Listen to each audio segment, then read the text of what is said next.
à l'effroyable épisode 7. La malédiction de Toutankhamon, l'histoire d'amour obsédante et le cauchemar archéologique. Prologue.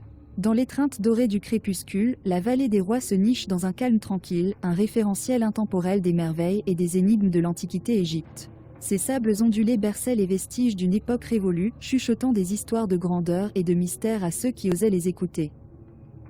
Parmi les sentinelles silencieuses qui parsemaient le paysage, aucune n'avait plus d'intrigue ou d'attrait que le tombeau de Toutankhamon, un monument à la gloire et à la splendeur du Égypte passé de. Ce soir-là, la vallée semblait retenir son souffle, comme si elle était consciente des événements importants sur le point de se dérouler. Le docteur Jonathan Rivers, un archéologue chevronné réputé pour son expertise dans la découverte des secrets du monde antique, se tenait debout sur le seuil de la tombe de Toutankhamon. À ses côtés, son équipe d'explorateurs intrépides se préparait à se lancer dans un voyage dans le temps, armés de torchers, d'outils et d'une détermination inébranlable pour percer les mystères qui s'y cachent. Alors que le soleil disparaissait sous l'horizon, projetant une cascade de teintes dorées dans le ciel, Rivers conduisit son équipe au cœur de la tombe, leurs pas résonnant doucement contre les anciens murs de pierre. L'air était chargé d'un parfum de poussière et d'antiquité, porteur d'un sentiment palpable d'anticipation et de révérence. La lumière vacillante de leurs torchers illuminait les passages, révélant des hiéroglyphes complexes gravés dans les murs, témoignage de l'habileté et du savoir-faire des anciens Égyptiens. Chaque symbole semblait raconter une histoire, un fragment d'un récit perdu dans les sables du temps, attendant d'être reconstitué par ceux qui osaient s'aventurer dans les profondeurs du tombeau. Alors qu'il descendait plus loin dans l'obscurité, la température sembla baisser, envoyant un frisson dans le dos de Rivers. Pourtant, il a persévéré, sa curiosité et sa détermination le poussant toujours à avancer. Car il savait que dans les limites de la tombe de Toutankhamon se trouvait la clé permettant de percer des secrets restés cachés pendant des millénaires. Finalement, ils atteignirent la chambre intérieure, où le sarcophage de Toutankhamon reposait silencieusement, baigné par la douce lueur de leurs torches. Sa surface dorée brillait dans l'obscurité, témoignage de la richesse et du pouvoir des anciens pharaons. Pendant un instant, Rivers resta impressionné par le spectacle devant lui, émerveillé par la beauté et la complexité du savoir-faire qui avait contribué à sa création. Pourtant, même s'il admirait la splendeur du sarcophage, il ne pouvait se débarrasser du sentiment de malaise qui rongeait les confins de sa conscience. Car il savait que dans ce tombeau doré se trouvait bien plus que les restes mortels d'un roi mort depuis longtemps. Toutankhamon avait été enterré avec des trésors au-delà de l'imagination, des artefacts et des reliques qui détenaient la clé pour percer les mystères du Égypte passé de.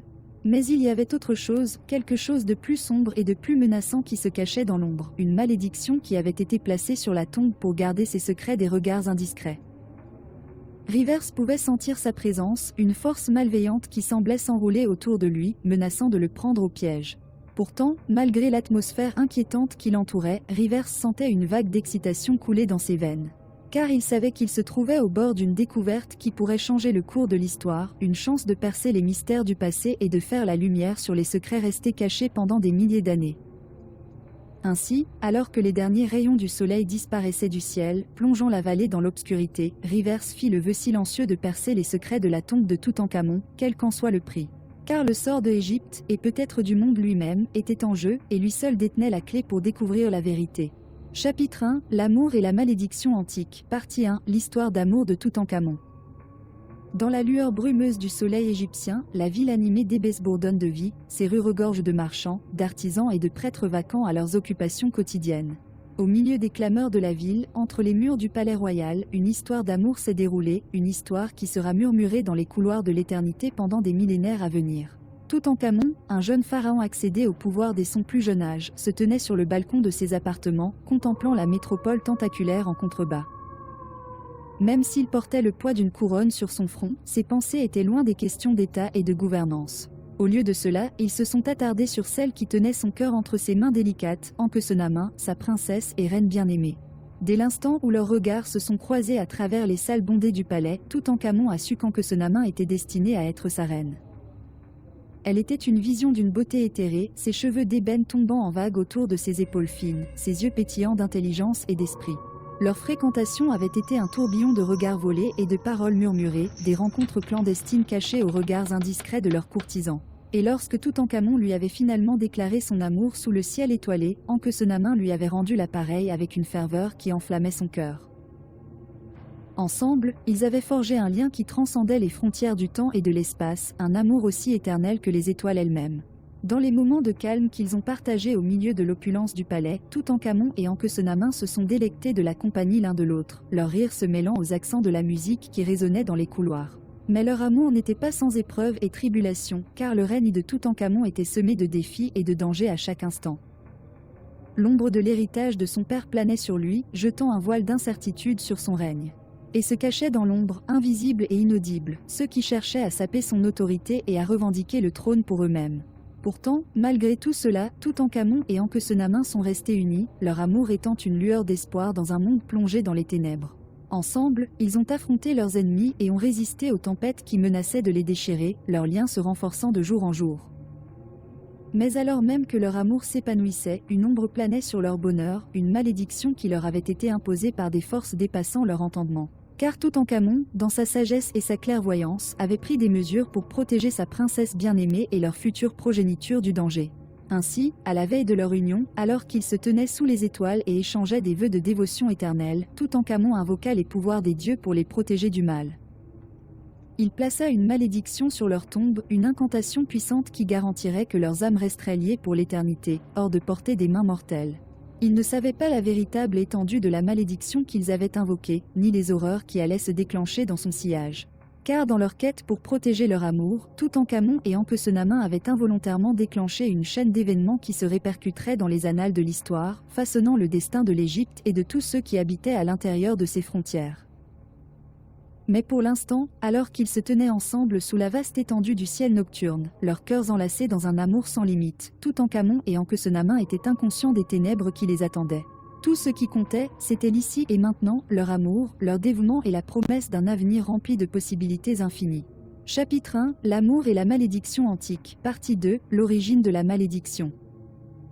Alors que le soleil descendait sous l'horizon, embrasant le ciel de nuances d'orange et de pourpre, Toutankhamon et Ankhesenamun se tenaient ensemble dans les chambres sacrées du palais, le cœur lourd du poids de leur destin imminent. Autour d'eux, les torchées vacillantes projetaient des ombres dansantes sur les murs, conférant un air de solennité au débat.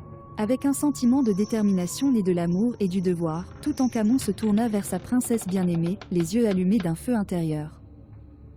Ankhesenamun, dit-il, sa voix résonnant avec l'autorité d'un roi, nous nous trouvons au bord du précipice de la grandeur, mais notre chemin est semé de périls.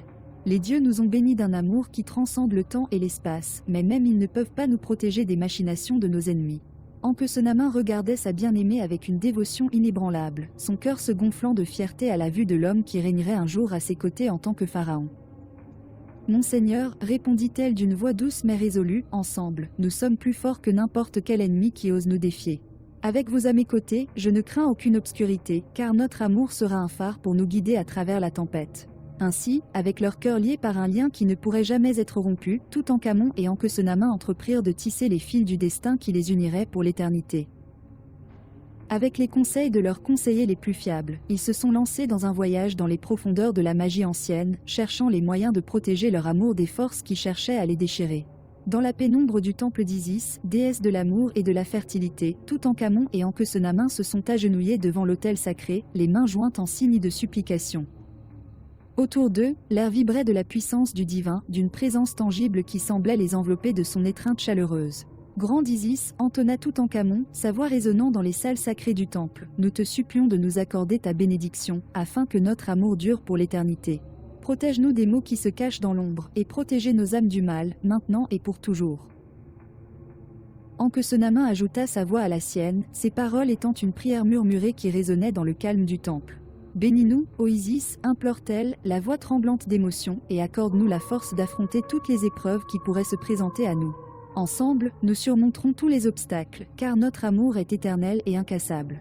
Émue par la sincérité de leurs supplications, la déesse Isis regarda le jeune couple avec faveur, le cœur touché par la profondeur de leur dévotion. D'un geste de la main, elle invoqua les pouvoirs des anciens dieux, tissant une barrière protectrice autour de Toutankhamon et d'Ankhesenamun qui les protégerait du mal pour l'éternité. Ainsi, alors qu'ils sortaient du temple, baignés dans la lumière dorée du soleil couchant, Toutankhamon et Ankhesenamun savaient que leur amour était à jamais scellé par les liens de la magie et du destin. Mais ils ne se rendaient pas compte de l'étendue réelle du pouvoir qu'ils avaient libéré, ni des conséquences qui en découleraient. Car dans leur quête pour protéger leur amour, Toutankhamon et Ankhesenamun avaient involontairement déclenché une chaîne d'événements qui se répercuterait dans les annales de l'histoire, façonnant le destin de l'Égypte et de tous ceux qui habitaient à l'intérieur de ses frontières. Et alors qu'ils se tenaient ensemble sous la vaste étendue du ciel nocturne, le cœur rempli d'espoir et de détermination, ils étaient inconscients des ténèbres qui les attendaient, attendant de les engloutir dans son étreinte glaciale. Chapitre 2, Fouilles modernes, partie 1, Découverte du tombeau. Le soleil du désert frappait impitoyablement la vallée des rois, ses rayons impitoyables se reflétant sur le sable doré qui s'étendait à perte de vue. Malgré la chaleur accablante, un sentiment d'excitation et d'anticipation flottait dans l'air, palpable parmi l'équipe d'archéologues rassemblés sur le site. Pendant des années, ils avaient travaillé sous un soleil implacable, animés par l'espoir de découvrir l'un des trésors les plus insaisissables de l'histoire, le tombeau de l'enfant roi Toutankhamon. À la tête de l'expédition se trouvait le docteur Jonathan Rivers, un archéologue chevronné dont la réputation de découverte d'anciens secrets n'avait d'égal que sa détermination inébranlable. Avec ses yeux bleus perçants ombragés par un chapeau à large bord et son visage rude qui portait les marques d'innombrables expéditions, Rivers arpentait le site avec un mélange de fierté et d'anxiété. Ce fut l'heure de sa vie, le point culminant d'années de recherche, de sueur et de persévérance. Alors que l'équipe installait son équipement et se préparait pour la journée de travail, Rivers ne pouvait s'empêcher de ressentir un pincement au cœur. Il était d'abord arrivé dans la vallée des rois en tant que jeune étudiant diplômé, plein d'ambition et rêvant de découvrir les mystères de l'Égypte ancienne. Aujourd'hui, des décennies plus tard, il était sur le point de faire ce qui pourrait être la découverte la plus importante de sa carrière. Le site était en effervescence alors que les ouvriers déblayaient soigneusement les débris et le sable, se rapprochant de ce qu'ils espéraient être l'entrée de la tombe de Toutankhamon. Les rivières circulaient parmi eux, leur prodiguant des mots d'encouragement et veillant à ce que toutes les précautions soient prises pour préserver l'intégrité du site. Le désert avait le don de préserver ses secrets, mais il pouvait aussi se montrer impitoyable envers ceux qui le traitaient avec moins que le plus grand respect.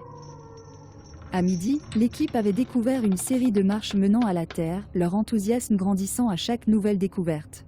Les marches étaient usées et couvertes de siècles de sable et de débris, mais leur importance ne faisait aucun doute. Ce n'était pas un lieu de sépulture ordinaire, c'était quelque chose de bien plus grand. « Docteur Rivers, vous devez voir ça », a appelé l'une de ses assistantes, une jeune femme nommée Sarah Mitchell qui s'est rapidement révélée être l'une des membres les plus prometteuses de l'équipe.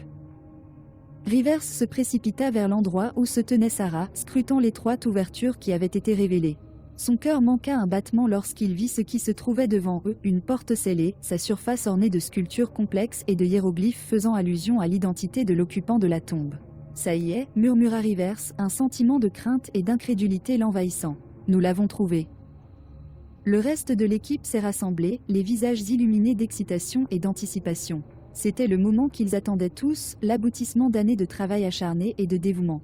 Les mains tremblantes, Rivers tendit la main et balaya les derniers restes de sable de la porte, révélant ainsi le cartouche de Toutankhamon lui-même. Le cartouche, une forme ovale contenant les hiéroglyphes qui éplaient le nom du roi, était indubitable. Il ne pouvait plus y avoir de doute, ils avaient trouvé la tombe du jeune roi. Pendant un moment, l'équipe resta dans un silence stupéfait, chaque membre perdu dans ses propres pensées et émotions. Ce fut une découverte qui allait changer le cours de l'histoire et dont les générations à venir se souviendraient. Mais alors même qu'ils se réjouissaient de leur triomphe, un sentiment de solennité et de respect pesait sur eux. Ils ne se contentaient pas de découvrir un tombeau ancien, ils pénétraient dans le passé, dans le lieu de repos final d'un roi qui avait été vénéré et adoré à son époque. « Très bien, tout le monde, » dit Rivers, sa voix ferme et autoritaire malgré l'excitation qui le parcourut. « Nous devons procéder avec le plus grand soin.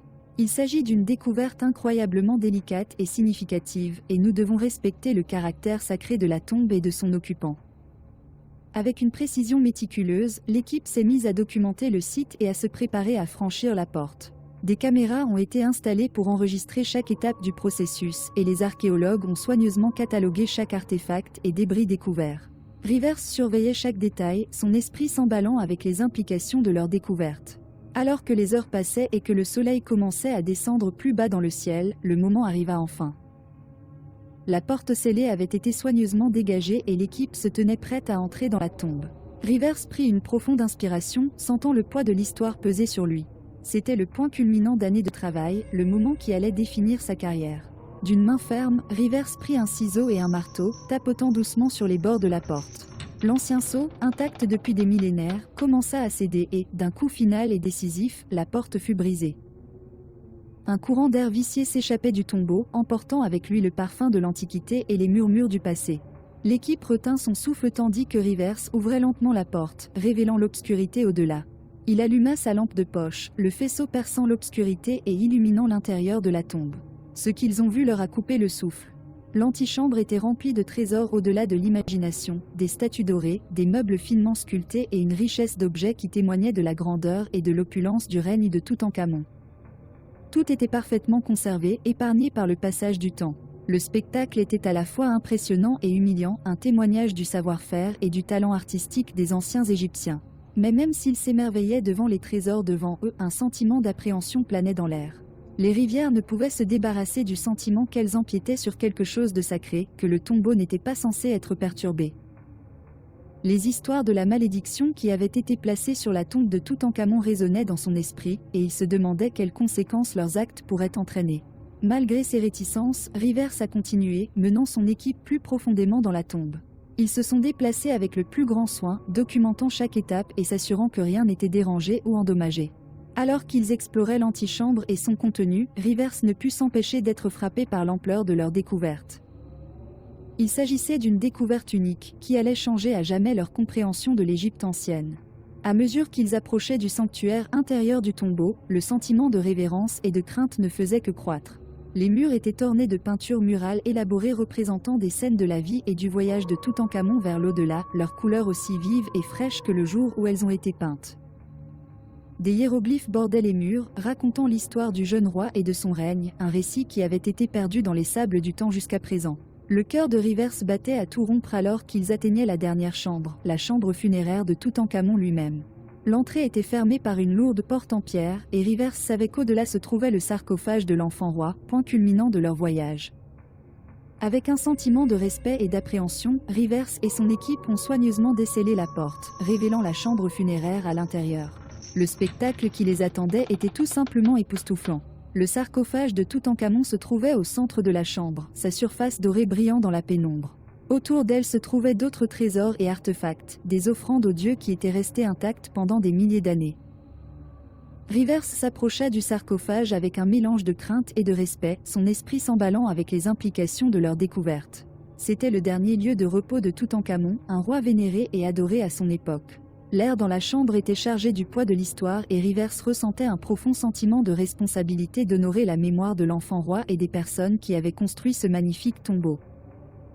Alors qu'il documentait le contenu de la chambre funéraire, Rivers ne pouvait s'empêcher de sentir qu'ils étaient observés, que les esprits du passé observaient chacun de leurs mouvements.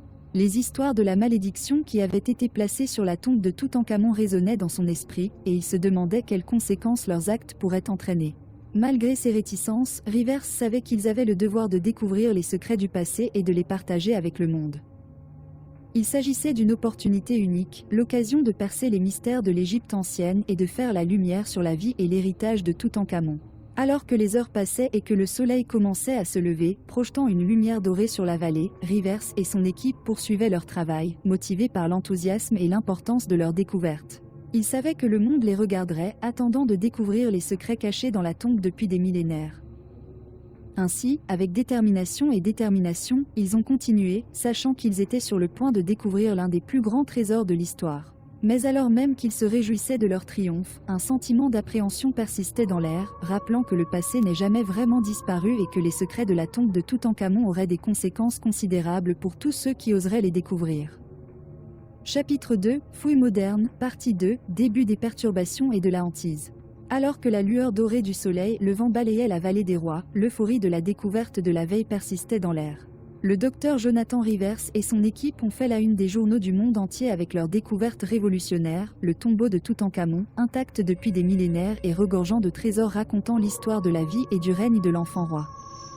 Cependant, alors qu'ils se préparaient à poursuivre leur travail, un sentiment de malaise commença à s'installer, jetant une ombre sur leur réalisation monumentale. L'excitation de découvrir la chambre funéraire et son contenu inestimable avait fait passer l'équipe toute la nuit, mais maintenant, à la lumière du jour, le poids de leurs actions commençait à peser sur eux. Les anciennes histoires de malédiction et de hantises associées au tombeau de Toutankhamon résonnaient dans leurs esprits et ne les considéraient plus comme de simples superstitions. Le docteur Rivers, toujours un scientifique rationnel, ne pouvait s'empêcher de ressentir un sentiment d'effroi croissant. La chambre funéraire étant désormais ouverte, l'équipe a été confrontée à la tâche ardue de documenter soigneusement et de retirer les artefacts pour une étude plus approfondie. Chaque étape était méticuleusement planifiée, chaque précaution était prise pour assurer la préservation des trésors découverts. Pourtant, alors qu'ils commençaient leur travail, d'étranges événements ont commencé à se produire, chacun plus troublant les uns que les autres. Tout a commencé avec les lumières vacillantes.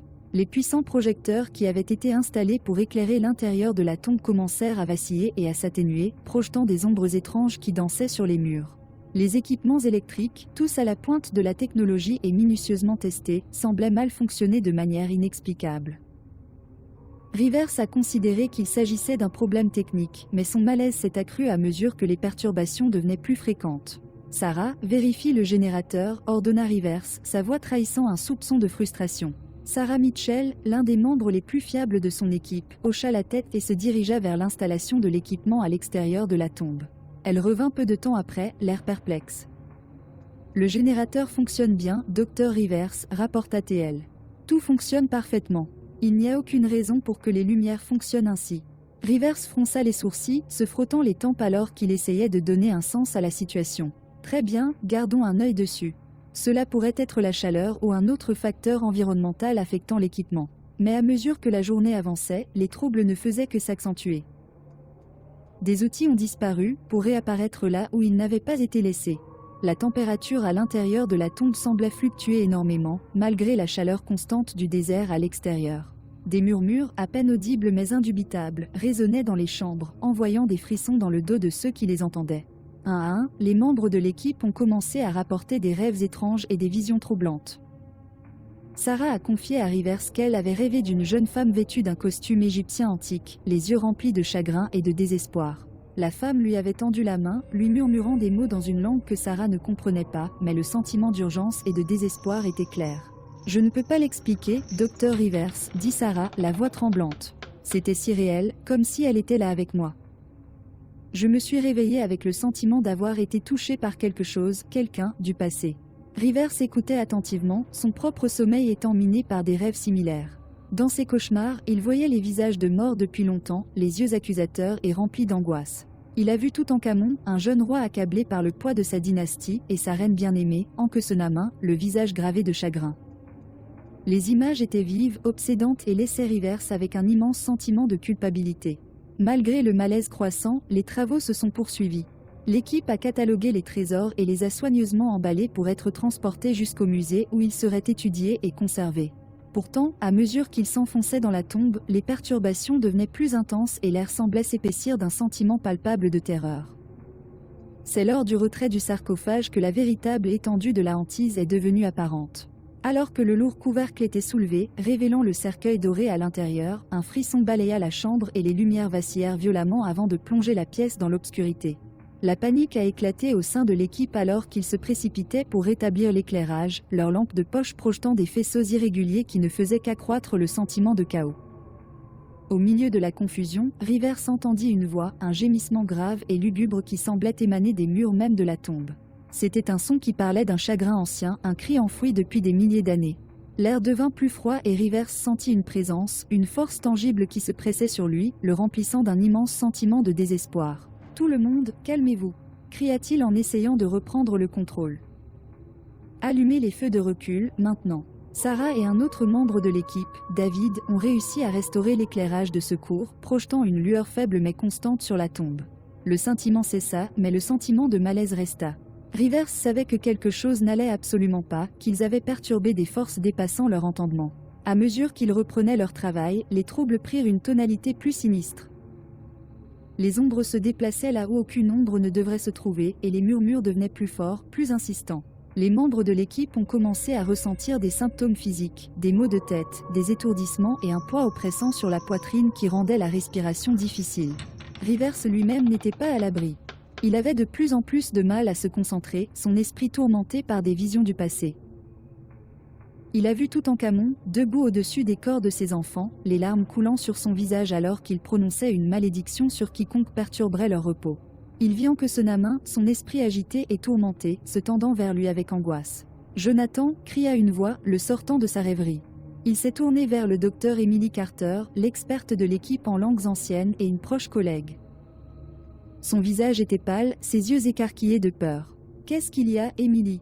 demanda-t-il en essayant de garder une voix ferme. « J'ai traduit les inscriptions que nous avons trouvées sur le sarcophage, dit-elle d'une voix tremblante. Il parle d'une malédiction lancée par Toutankhamon lui-même. Ce n'est pas seulement un avertissement, c'est un appel à la paix. Il a maudit quiconque voudrait perturber la tombe, mais c'est plus que cela. Il voulait désespérément protéger sa famille, garder les esprits sont au repos. Je pense que nous devons arrêter. » Rivers sentit un frisson lui parcourir le dos. Il avait toujours rejeté les histoires de malédiction comme de simples superstitions, mais maintenant, face aux preuves devant lui, il ne pouvait ignorer la possibilité qu'ils aient déclenché quelque chose bien au-delà de leur contrôle. « Suggérez-vous que nous abandonnions les fouilles ?» demanda-t-il, sa voix à peine au-dessus d'un murmure. Émilie hocha la tête, son expression grave. « Je pense que nous devons y réfléchir, Jonathan. Quoi qu'il arrive ici, ce n'est pas naturel. Nous devons respecter les souhaits des morts et quitter cet endroit tranquille. » Rivers prit une profonde inspiration, aux prises avec l'énormité de la décision qui l'attendait. Abandonner les fouilles signifierait laisser derrière lui un trésor d'histoire, mais continuer pourrait signifier mettre son équipe en danger et déranger le reste des anciens morts.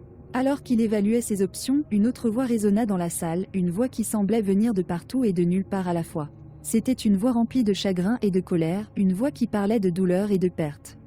« Quittez cet endroit, murmura-t-il, les mots résonnant dans la salle. Laissez-nous tranquilles, ou subissez-en les conséquences. » L'équipe resta figée, le visage marqué par la peur. Rivers sentit sa détermination vaciller, le poids de l'histoire pesant sur lui.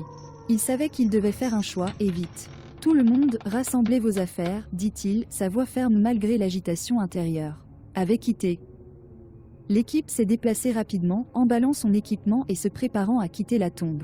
À mesure qu'ils remontaient à la surface, les perturbations semblaient les suivre, l'air se refroidissant et les murmures plus insistants. Une fois dehors, le poids oppressant s'est levé et l'équipe a poussé un soupir collectif de soulagement. Rivers regarda l'entrée de la tombe, son esprit s'emballant avec les implications de ce qu'ils avaient vécu. « Jonathan, et maintenant ?»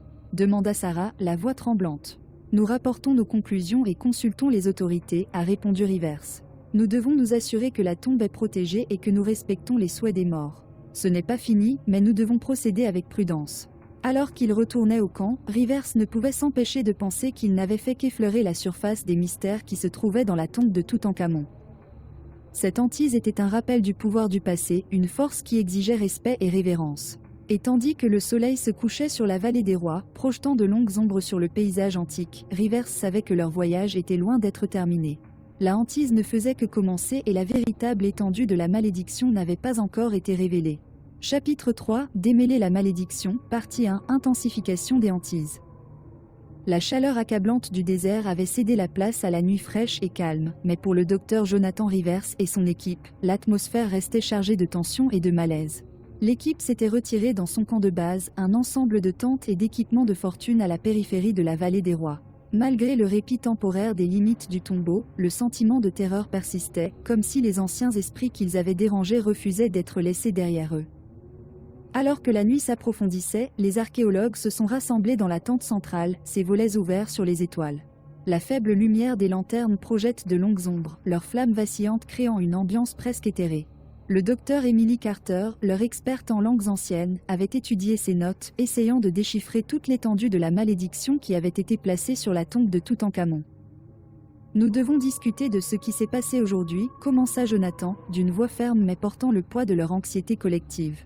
Les perturbations dans la tombe, les voix. « Émilie, qu'as-tu trouvé ?» Émilie leva les yeux de ses notes, le visage tiré et fatigué. « Les inscriptions sur le sarcophage sont claires. Toutankhamon a placé une puissante malédiction sur sa tombe, destinée à protéger sa famille et à assurer son repos dans l'au-delà. La malédiction n'est pas seulement un avertissement, c'est un plaidoyer, une tentative désespérée de retenir les intrus. Loin. » Sarah Mitchell, leur experte en logistique, se pencha en avant, le visage pâle. « Êtes-vous en train de dire que nous avons déclenché quelque chose en ouvrant le tombeau ?» Émilie hocha lentement la tête. « Oui, je crois que nous l'avons fait. La malédiction était un acte final de protection, un moyen de garder les âmes intérieures. En perturbant leur repos, nous avons réveillé quelque chose d'ancien et de puissant. » Jonathan soupira en se frottant les tempes. « Nous devons comprendre toute l'étendue de cette malédiction et trouver comment en atténuer les effets. » Notre priorité est la sécurité de cette équipe et la préservation de ces artefacts historiques. L'équipe acquiesça, mais le malaise était palpable. Les lanternes vacillantes projetaient des ombres étranges sur les murs de toile et un froid surnaturel semblait imprégner l'air. Alors qu'ils poursuivaient leur discussion, les premiers signes de l'intensification des hantises commencèrent à se manifester. Cela a commencé par un gémissement sourd et lugubre qui semblait faire écho dans le désert environnant. Le son était d'abord faible, à peine perceptible par rapport au bruissement du vent, mais il devint progressivement plus fort, plus insistant. L'équipe se tut, les yeux écarquillés de peur tandis que les gémissements se transformaient en un chœur de cris d'angoisse, remplissant la nuit d'une cacophonie de désespoir. « Qu'est-ce que c'est » murmura David Foster, leur spécialiste en équipement, la voix tremblante. Le visage d'Emily devint pâle. « C'est eux. Les esprits. Ils sont en colère. » Les gémissements devinrent plus forts et l'air devint plus froid, la température baissant rapidement malgré la chaleur du désert. Les flammes de la lanterne vacillaient violemment, projetant des ombres étranges et changeantes sur les murs. Soudain, les rabats de la tente bruissaient, comme si une force invisible les avait balayés, et les cris semblaient provenir de l'intérieur même de la tente. Tout le monde restait calme, ordonna Jonathan, d'une voix ferme malgré sa propre peur. Nous devons comprendre ce qui se passe. Alors que l'équipe se regroupait, les cris ont commencé à prendre une forme plus perceptible. Les mots, prononcés dans une langue ancienne, résonnaient dans la tente, leur sens perdu dans le temps mais leur intention claire, la colère, le chagrin et une exigence de respect. Emily ferma les yeux, essayant de se concentrer sur les mots. « C'est du vieil égyptien, murmura-t-elle. Il parle la langue des pharaons. » Sarah frissonna, enroulant ses bras autour d'elle. « Qu'est-ce qu'ils disent ?» Le front d'Emily se plissa tandis qu'elle se concentrait. Ils exigent que nous partions. Ils veulent que nous rendions ce que nous avons pris et que nous les laissions en paix. La température a continué de baisser et un vent froid a balayé la tente, éteignant les lanternes et les plongeant dans l'obscurité. L'équipe a cherché des lampes de poche, leur faisceau traversant l'obscurité, mais le sentiment d'être observé, d'être entouré d'yeux invisibles, est resté. Jonathan inspira profondément, essayant de calmer ses nerfs. Nous devons documenter cela. Si les esprits essaient de communiquer, nous devons comprendre pleinement leur message. Emily, peux-tu traduire autant que possible ? Emily hocha la tête, ses mains tremblantes alors qu'elle attrapait son cahier et un stylo. Elle commença à transcrire les mots, son esprit s'emballant pour suivre la langue ancienne. Les cris et les chuchotements continuaient, remplissant la nuit de leur présence obsédante. Pendant qu'Emily travaillait, le reste de l'équipe se blottit les uns contre les autres, leurs yeux parcourant la tente comme s'ils s'attendaient à voir les esprits se manifester devant eux. Le froid devenait plus intense et la sensation d'être observé devenait presque insupportable. Soudain, les gémissements cessèrent, remplacés par un silence inquiétant encore plus troublant. L'équipe retenait son souffle, attendant la prochaine manifestation. Quelques instants plus tard, une voix douce et triste parla, son ton rempli de tristesse. « Rends ce que tu as pris, ou subis notre colère. » Les mots étaient clairs, prononcés dans un anglais accentué, et il faisait froid dans le dos à tout le monde dans la tente. La voix semblait résonner tout autour d'eux, comme si les murs eux-mêmes parlaient. L'esprit de Jonathan s'emballait. Il leur fallait trouver un moyen de communiquer avec les esprits, comprendre leurs demandes et trouver un moyen de les apaiser. Mais comment ? Emily, peux-tu essayer de leur parler ? Demanda-t-il, la voix tendue. Emily hocha la tête, la gorge sèche. Elle s'éclaircit la gorge et parla en vieil égyptien, la voix tremblante. Nous vous entendons. Nous souhaitons comprendre votre message. S'il vous plaît, dites-nous ce que vous voulez. Pendant un instant, il n'y eut que le silence. Puis, répondit la voix lugubre, son ton plus insistant. Renvoyez les enfants à leur père. Alors seulement, la paix sera rétablie. Emily traduisit le message pour l'équipe, la voix tremblante. Ils veulent que nous ramenions les enfants momis sur la tombe de leur père. C'est le seul moyen de rétablir la paix. Jonathan hocha la tête, son esprit s'emballant. Nous devons agir rapidement. David, Sarah, commencez à préparer le matériel. Emily, documentez tout. Nous devons nous assurer que nous suivons leurs instructions à la lettre. L'équipe est passée à l'action, sa peur tempérée par l'urgence de sa tâche. Ils rassemblèrent leur équipement et retournèrent au tombeau, un sentiment oppressant de terreur les suivant à chaque étape du chemin. À mesure qu'ils atteignaient l'entrée, la température baissait encore davantage et les lamentations reprenaient, remplissant la nuit de leurs cris douloureux. L'équipe est descendue dans la tombe, leurs lampes de poche projetant des ombres étranges sur les murs. L'air était chargé d'un sentiment de pouvoir ancien, d'une force qui semblait les presser, les poussant à se dépêcher. Ils atteignirent la chambre funéraire, où reposaient les sarcophages des enfants.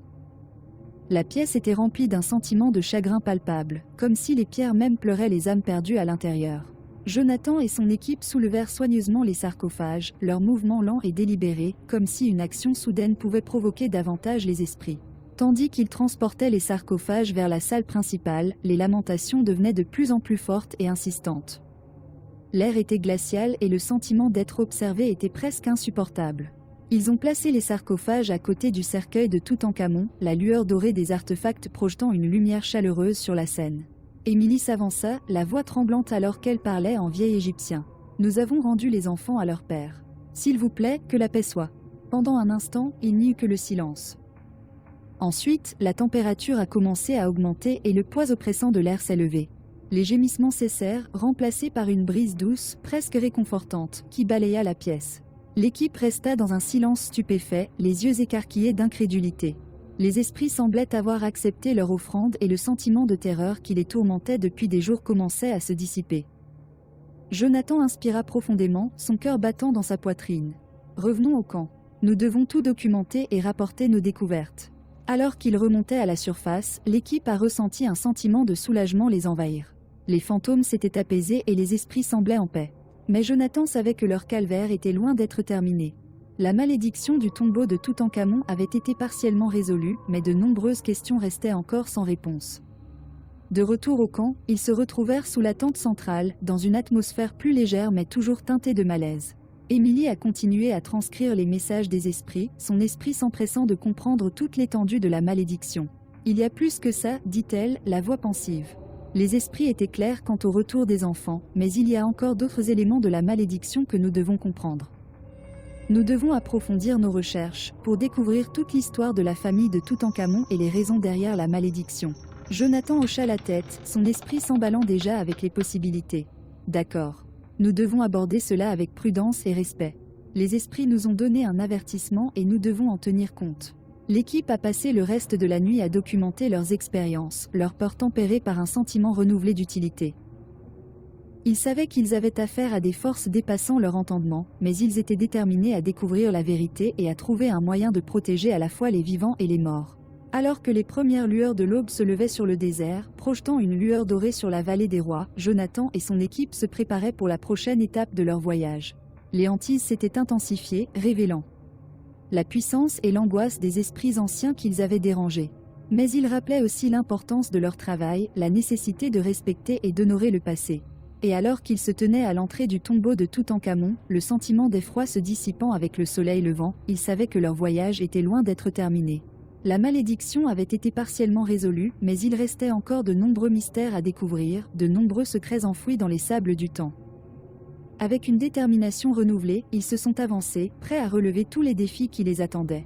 Les esprits du passé avaient parlé, et il était de leur devoir d'écouter, d'apprendre et d'honorer l'héritage de ceux qui les avaient précédés. La hantise ne faisait que commencer et la véritable étendue de la malédiction n'avait pas encore été révélée. Mais à chaque pas, ils se rapprochaient de la compréhension, de la révélation des mystères cachés dans l'ancienne tombe. Et à mesure qu'ils approfondissaient le passé, ils savaient qu'ils n'étaient pas seuls, que les esprits de Toutankhamon et de sa famille les observaient et les guidaient dans leur voyage. Chapitre 3, Démêler la malédiction, partie 2, Recherche historique.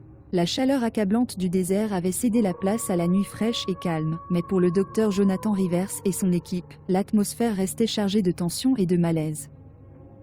L'équipe s'était retirée dans son camp de base, un ensemble de tentes et d'équipements de fortune à la périphérie de la vallée des rois. Malgré le répit temporaire des limites du tombeau, le sentiment de terreur persistait, comme si les anciens esprits qu'ils avaient dérangés refusaient d'être laissés derrière eux. Alors que la nuit s'approfondissait, les archéologues se sont rassemblés dans la tente centrale, ses volets ouverts sur les étoiles. La faible lumière des lanternes projette de longues ombres, leurs flammes vacillantes créant une ambiance presque éthérée. Le docteur Emily Carter, leur experte en langues anciennes, avait étudié ces notes, essayant de déchiffrer toute l'étendue de la malédiction qui avait été placée sur la tombe de Toutankhamon. « Nous devons discuter de ce qui s'est passé aujourd'hui », commença Jonathan, d'une voix ferme mais portant le poids de leur anxiété collective. Les perturbations dans la tombe, les voix. « Emily, qu'as-tu trouvé ?» Emily leva les yeux de ses notes, le visage tiré et fatigué. Les inscriptions sur le sarcophage sont claires. Toutankhamon a placé une puissante malédiction sur sa tombe, destinée à protéger sa famille et à assurer son repos dans l'au-delà. La malédiction n'est pas seulement un avertissement, c'est un plaidoyer, une tentative désespérée de retenir les intrus. Loin. Sarah Mitchell, leur experte en logistique, se pencha en avant, le visage pâle. Êtes-vous en train de dire que nous avons déclenché quelque chose en ouvrant le tombeau? Émilie hocha lentement la tête. Oui, je crois que nous l'avons fait. La malédiction était un acte final de protection, un moyen de garder les âmes intérieures. En perturbant leur repos, nous avons réveillé quelque chose d'ancien et de puissant. Jonathan soupira en se frottant les tempes. Nous devons comprendre toute l'étendue de cette malédiction et trouver comment en atténuer les effets. Notre priorité est la sécurité de cette équipe et la préservation de ces artefacts historiques. L'équipe acquiesça, mais le malaise était palpable. Les lanternes vacillantes projetaient des ombres étranges sur les murs de toile et un froid surnaturel semblait imprégner l'air. Alors qu'ils poursuivaient leur discussion, les premiers signes de l'intensification des hantises commencèrent à se manifester. Cela a commencé par un gémissement sourd et lugubre qui semblait faire écho dans le désert environnant. Le son était d'abord faible, à peine perceptible par rapport au bruissement du vent, mais il devint progressivement plus fort, plus insistant. L'équipe se tut, les yeux écarquillés de peur tandis que les gémissements se transformaient en un chœur de cris d'angoisse, remplissant la nuit d'une cacophonie de désespoir. « Qu'est-ce que c'est » murmura David Foster, leur spécialiste en équipement, la voix tremblante. Le visage d'Émilie devint pâle. « C'est eux. Les esprits. Ils sont en colère. » Les gémissements devinrent plus forts et l'air devint plus froid, la température baissant rapidement malgré la chaleur du désert. Les flammes de la lanterne vacillaient violemment, projetant des ombres étranges et changeantes sur les murs. Soudain, les rabats de la tente bruissaient, comme si une force invisible les avait balayés, et les cris semblaient provenir de l'intérieur même de la tente. « Tout le monde, restez calme », ordonna Jonathan, d'une voix ferme malgré sa propre peur. « Nous devons comprendre ce qui se passe. » Alors que l'équipe se regroupait, les cris ont commencé à prendre une forme plus perceptible. Les mots, prononcés dans une langue ancienne, résonnaient dans la tente, leur sens perdu dans le temps mais leur intention claire, la colère, le chagrin et une exigence de respect. Émilie ferma les yeux, essayant de se concentrer sur les mots. « C'est du vieil égyptien, murmura-t-elle. Il parle la langue des pharaons. » Sarah frissonna, enroulant ses bras autour d'elle. « Qu'est-ce qu'ils disent ?» Le front d'Émilie se plissa tandis qu'elle se concentrait. Ils exigent que nous partions. Ils veulent que nous rendions ce que nous avons pris et que nous les laissions en paix. La température a continué de baisser et un vent froid a balayé la tente, éteignant les lanternes et les plongeant dans l'obscurité. L'équipe a cherché des lampes de poche, leurs faisceaux traversant l'obscurité, mais le sentiment d'être observé, d'être entouré d'yeux invisibles, est resté. Jonathan inspira profondément, essayant de calmer ses nerfs. Nous devons documenter cela. Si les esprits essaient de communiquer, nous devons comprendre pleinement leur message. Émilie, peux-tu traduire autant que possible? Émilie hocha la tête, ses mains tremblantes alors qu'elle attrapait son cahier et un stylo. Elle commença à transcrire les mots, son esprit s'emballant pour suivre la langue ancienne. Les cris et les chuchotements continuaient, remplissant la nuit de leur présence obsédante. Pendant qu'Émilie travaillait, le reste de l'équipe se blottit les uns contre les autres, leurs yeux parcourant la tente comme s'ils s'attendaient à voir les esprits se manifester devant eux. Le froid devenait plus intense et la sensation d'être observé devenait presque insupportable. Soudain, les gémissements cessèrent, remplacés par un silence inquiétant encore plus troublant. L'équipe retenait son souffle, attendant la prochaine manifestation. Quelques instants plus tard, une voix douce et triste parla, son ton rempli de tristesse. « Rends ce que tu as pris, ou subis notre colère. » Les mots étaient clairs, prononcés dans un anglais accentué, et il faisait froid dans le dos à tout le monde dans la tente. La voix semblait résonner tout autour d'eux, comme si les murs eux-mêmes parlaient. L'esprit de Jonathan s'emballait. Il leur fallait trouver un moyen de communiquer avec les esprits, comprendre leurs demandes et trouver un moyen de les apaiser. Mais comment? Émilie, peux-tu essayer de leur parler? Demanda-t-il, la voix tendue. Émilie hocha la tête, la gorge sèche. Elle s'éclaircit la gorge et parla en vieil égyptien, la voix tremblante. Nous vous entendons. Nous souhaitons comprendre votre message. S'il vous plaît, dites-nous ce que vous voulez. Pendant un instant, il n'y eut que le silence. Puis, répondit la voix lugubre, son ton plus insistant. Renvoyez les enfants à leur père. Alors seulement, la paix sera rétablie. Émilie traduisit le message pour l'équipe, la voix tremblante. Ils veulent que nous ramenions les enfants momis sur la tombe de leur père. C'est le seul moyen de rétablir la paix. Jonathan hocha la tête, son esprit s'emballant. Nous devons agir rapidement. David, Sarah, commencez à préparer le matériel. Émilie, documentez tout. Nous devons nous assurer que nous suivons leurs instructions avec précision. L'équipe est passée à l'action, sa peur tempérée par l'urgence de sa tâche. Ils rassemblèrent leur équipement et retournèrent au tombeau, un sentiment oppressant de terreur les suivant à chaque étape du chemin. À mesure qu'ils atteignaient l'entrée, la température baissait encore davantage et les lamentations reprenaient, remplissant la nuit de leurs cris douloureux. L'équipe est descendue dans la tombe, leurs lampes de poche projetant des ombres étranges sur les murs. L'air était chargé d'un sentiment de pouvoir ancien, d'une force qui semblait les presser, les poussant à se dépêcher. Ils atteignirent la chambre funéraire, où reposaient les sarcophages des enfants. La pièce était remplie d'un sentiment de chagrin palpable, comme si les pierres même pleuraient les âmes perdues à l'intérieur. Jonathan et son équipe soulevèrent soigneusement les sarcophages, leur mouvement lent et délibéré, comme si une action soudaine pouvait provoquer davantage les esprits. Tandis qu'ils transportaient les sarcophages vers la salle principale, les lamentations devenaient de plus en plus fortes et insistantes. L'air était glacial et le sentiment d'être observé était presque insupportable. Ils ont placé les sarcophages à côté du cercueil de Toutankhamon, la lueur dorée des artefacts projetant une lumière chaleureuse sur la scène. Émilie s'avança, la voix tremblante alors qu'elle parlait en vieil égyptien. « Nous avons rendu les enfants à leur père. S'il vous plaît, que la paix soit. » Pendant un instant, il n'y eut que le silence. Ensuite, la température a commencé à augmenter et le poids oppressant de l'air s'est levé. Les gémissements cessèrent, remplacés par une brise douce, presque réconfortante, qui balaya la pièce. L'équipe resta dans un silence stupéfait, les yeux écarquillés d'incrédulité. Les esprits semblaient avoir accepté leur offrande et le sentiment de terreur qui les tourmentait depuis des jours commençait à se dissiper. Jonathan inspira profondément, son cœur battant dans sa poitrine. « Revenons au camp. Nous devons tout documenter et rapporter nos découvertes. » Alors qu'ils remontaient à la surface, l'équipe a ressenti un sentiment de soulagement les envahir. Les fantômes s'étaient apaisés et les esprits semblaient en paix. Mais Jonathan savait que leur calvaire était loin d'être terminé. La malédiction du tombeau de Toutankhamon avait été partiellement résolue, mais de nombreuses questions restaient encore sans réponse. De retour au camp, ils se retrouvèrent sous la tente centrale, dans une atmosphère plus légère mais toujours teintée de malaise. Émilie a continué à transcrire les messages des esprits, son esprit s'empressant de comprendre toute l'étendue de la malédiction. « Il y a plus que ça, dit-elle, la voix pensive. Les esprits étaient clairs quant au retour des enfants, mais il y a encore d'autres éléments de la malédiction que nous devons comprendre. Nous devons approfondir nos recherches, pour découvrir toute l'histoire de la famille de Toutankhamon et les raisons derrière la malédiction. » Jonathan hocha la tête, son esprit s'emballant déjà avec les possibilités. « D'accord. Nous devons aborder cela avec prudence et respect. Les esprits nous ont donné un avertissement et nous devons en tenir compte. » L'équipe a passé le reste de la nuit à documenter leurs expériences, leur peur tempérée par un sentiment renouvelé d'utilité. Ils savaient qu'ils avaient affaire à des forces dépassant leur entendement, mais ils étaient déterminés à découvrir la vérité et à trouver un moyen de protéger à la fois les vivants et les morts. Alors que les premières lueurs de l'aube se levaient sur le désert, projetant une lueur dorée sur la vallée des rois, Jonathan et son équipe se préparaient pour la prochaine étape de leur voyage. Les hantises s'étaient intensifiées, révélant le pouvoir et l'angoisse des anciens esprits qu'ils avaient dérangés. Mais ils rappelaient aussi l'importance de leur travail, la nécessité de respecter et d'honorer le passé. Et alors qu'ils se tenaient à l'entrée du tombeau de Toutankhamon, le sentiment d'effroi se dissipant avec le soleil levant, ils savaient que leur voyage était loin d'être terminé. La malédiction avait été partiellement résolue, mais il restait encore de nombreux mystères à découvrir, de nombreux secrets enfouis dans les sables du temps. Avec une détermination renouvelée, ils se sont avancés, prêts à relever tous les défis qui les attendaient. Les esprits du passé avaient parlé, et il était de leur devoir d'écouter, d'apprendre et d'honorer l'héritage de ceux qui les avaient précédés.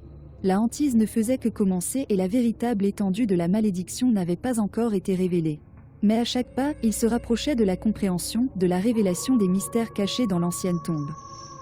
Et à mesure qu'ils approfondissaient le passé, ils savaient qu'ils n'étaient pas seuls, que les esprits de Toutankhamon et de sa famille les observaient et les guidaient dans leur voyage. L'équipe a passé les jours suivants immergés dans leurs recherches, parcourant des textes anciens et des documents historiques. Ils ont contacté des experts du monde entier, cherchant des idées et des informations qui pourraient les aider à comprendre la malédiction. Émilie a travaillé sans relâche, traduisant des inscriptions et des documents, sa connaissance des langues anciennes s'avérant inestimable. Ils découvrirent que la malédiction était plus qu'un simple avertissement. Il s'agissait d'un réseau complexe de rituels et d'invocations, conçus pour protéger les âmes des défunts et assurer leur passage en toute sécurité vers l'au-delà. Les inscriptions parlaient de sortilèges et de cérémonies puissants, de dieux et d'esprits invoqués pour garder le tombeau et ses occupants.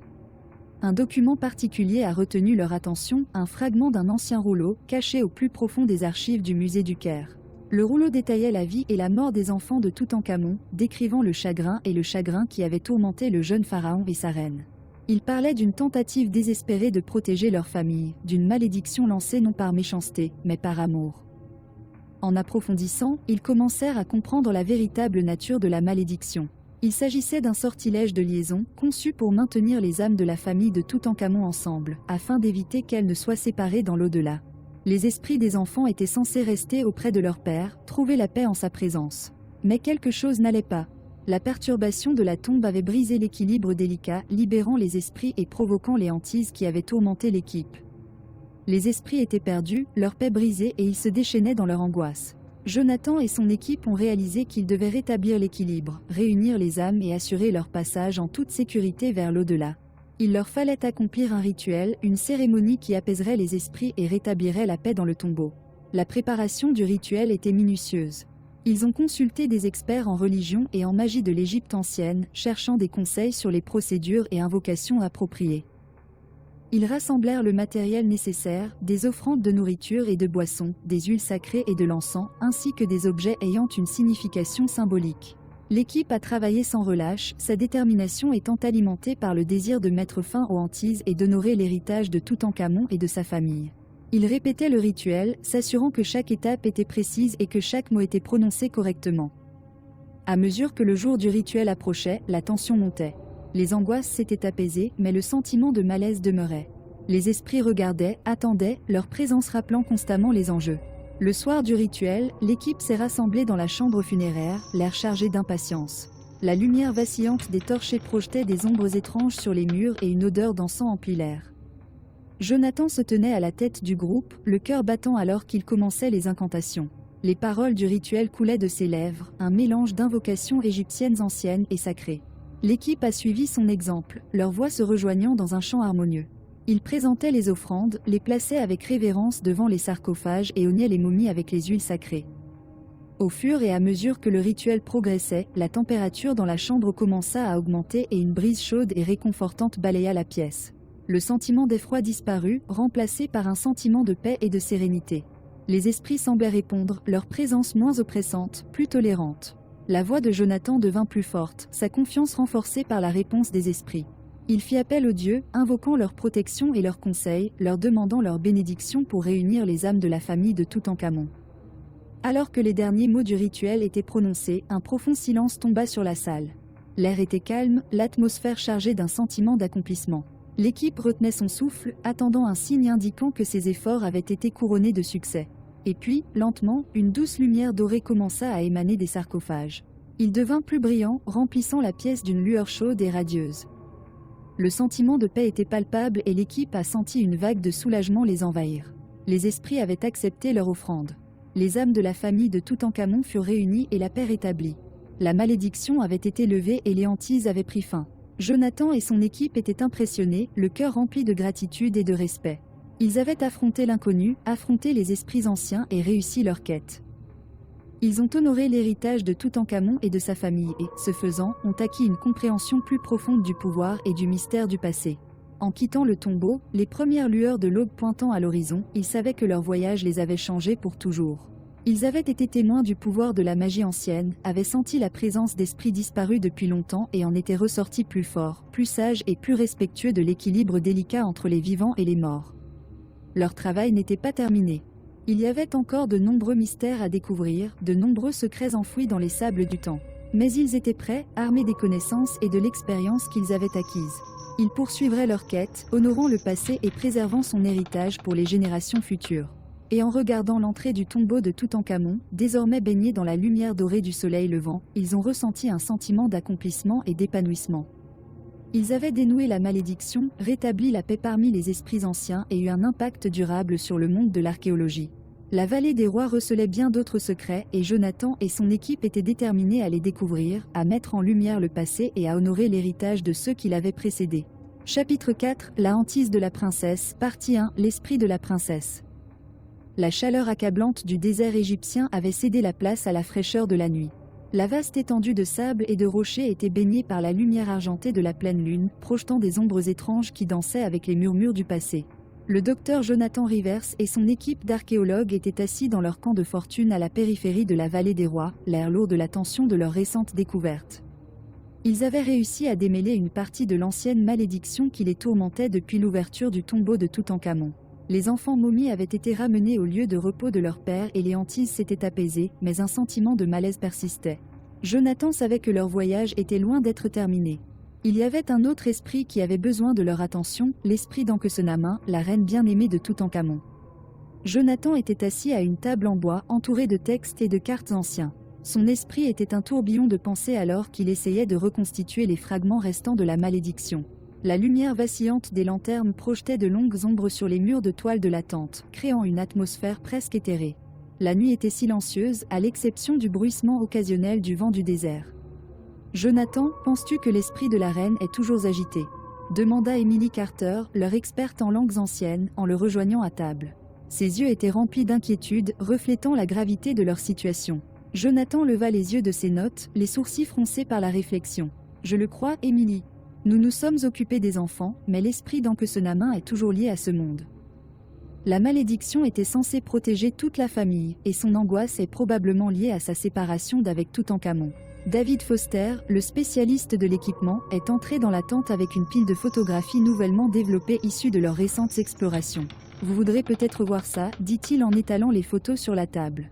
Les images montraient l'intérieur de la tombe de Toutankhamon, en se concentrant sur les murs finement décorés et les divers artefacts découverts. Les yeux de Jonathan ont été attirés par une photographie en particulier, un gros plan d'une peinture murale représentant Ankhesenamun. Ses yeux semblaient le suivre, remplis d'un chagrin qui transcendait le temps. « Elle essaie de communiquer avec nous, » murmura Jonathan, le regard fixé sur la photo. « Nous devons comprendre son message. » Emily hocha la tête, son expression résolue. « Nous devrions commencer par examiner les inscriptions et les artefacts qui lui sont liés. Il doit y avoir quelque chose que nous avons oublié. » L'équipe a passé les heures suivantes à parcourir méticuleusement ses notes et ses artefacts. Ils comparèrent les inscriptions sur les murs du tombeau avec les textes anciens qu'ils avaient emportés avec eux. Emily traduisit les hiéroglyphes, sa maîtrise du vieil égyptien s'avérant inestimable. À mesure que la nuit avançait, un sentiment d'urgence s'emparait de l'équipe. Les lanternes projetaient une lueur chaleureuse sur les textes et les objets, mais la température semblait baisser, un frisson s'installant sur le camp. L'air devint lourd et un silence surnaturel tomba, rompu seulement par le bruissement du papier et le murmure occasionnel du vent. Soudain, les rabats de la tente bruissaient violemment, comme s'ils étaient pris dans un soudain coup de vent. Les flammes de la lanterne vacillaient, projetant des ombres étranges qui semblaient bouger avec leur propre vie. Jonathan et Emily échangèrent des regards inquiets, leur cœur battant à l'unisson. « As-tu ressenti ça ?» murmura Emily, la voix tremblante. Jonathan hocha la tête, ses yeux parcourant la pièce. « Oui. C'est elle. L'esprit d'Ankhesenamun est ici. » La température a continué de baisser et un léger gémissement lugubre a résonné dans le camp. Le son était obsédant, rempli d'un chagrin indescriptible qui leur faisait froid dans le dos. L'équipe s'est regroupée, la peur palpable alors qu'elle tentait de donner un sens au phénomène. « Ankhesenamun » cria Jonathan, d'une voix ferme malgré la peur qui lui serrait le cœur. « Nous vous entendons. Nous voulons vous aider. S'il vous plaît, dites-nous ce dont vous avez besoin. » Les gémissements devenaient plus forts, plus insistants, et les ombres sur les murs de la tente semblaient bouger et tourbillonner, prenant des formes qui défiaient toute explication. L'équipe retenait son souffle, attendant une réponse. Et puis, elle est apparue. La silhouette d'une femme s'est matérialisée au centre de la tente, sa forme translucide et scintillante d'une faible lueur surnaturelle. Elle était vêtue du costume traditionnel d'une ancienne reine égyptienne, ses longs cheveux ornés de tresses complexes et d'ornements de bijoux. Ses yeux, remplis d'un profond chagrin, se fixèrent sur ceux de Jonathan. « Ankhesenamun » souffla Jonathan, sa voix étant à peine un murmure. L'esprit de la reine planait devant eux, sa présence à la fois impressionnante et terrifiante.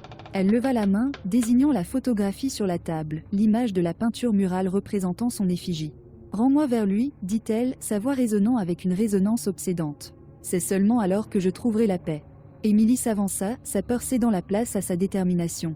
« Nous le ferons, Ankhesenamun. Nous ferons tout ce qui est en notre pouvoir pour vous réunir avec Toutankhamon. » Le regard de l'esprit s'adoucit et pendant un instant, le chagrin dans ses yeux sembla se dissiper. Elle hocha la tête, sa forme scintillante avant de disparaître lentement dans l'obscurité. L'équipe resta dans un silence stupéfait, la réalité de leur rencontre s'imprégnant. Jonathan ressentit un élan de détermination. Ils avaient désormais une directive claire, réunir l'esprit d'Ankhesenamun avec Toutankhamon. Mais comment ? Nous devons en savoir plus sur son enterrement et sur son lien avec Toutankhamon, a déclaré Jonathan, l'esprit emballé. Il doit y avoir des indices dans les archives historiques et dans la tombe elle-même. Émilie hocha la tête, cherchant déjà ses notes. Je vais commencer par examiner les inscriptions liées à son enterrement.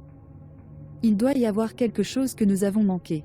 David, encore secoué par la rencontre, rassembla son équipement. Je vais revoir les photos, voir s'il y a quelque chose qui ressort. L'équipe a travaillé toute la nuit, animée par un sentiment d'utilité renouvelé. La présence de l'esprit d'Ankhesenamin leur avait donné un objectif clair, mais le chemin pour y parvenir était semé d'incertitudes.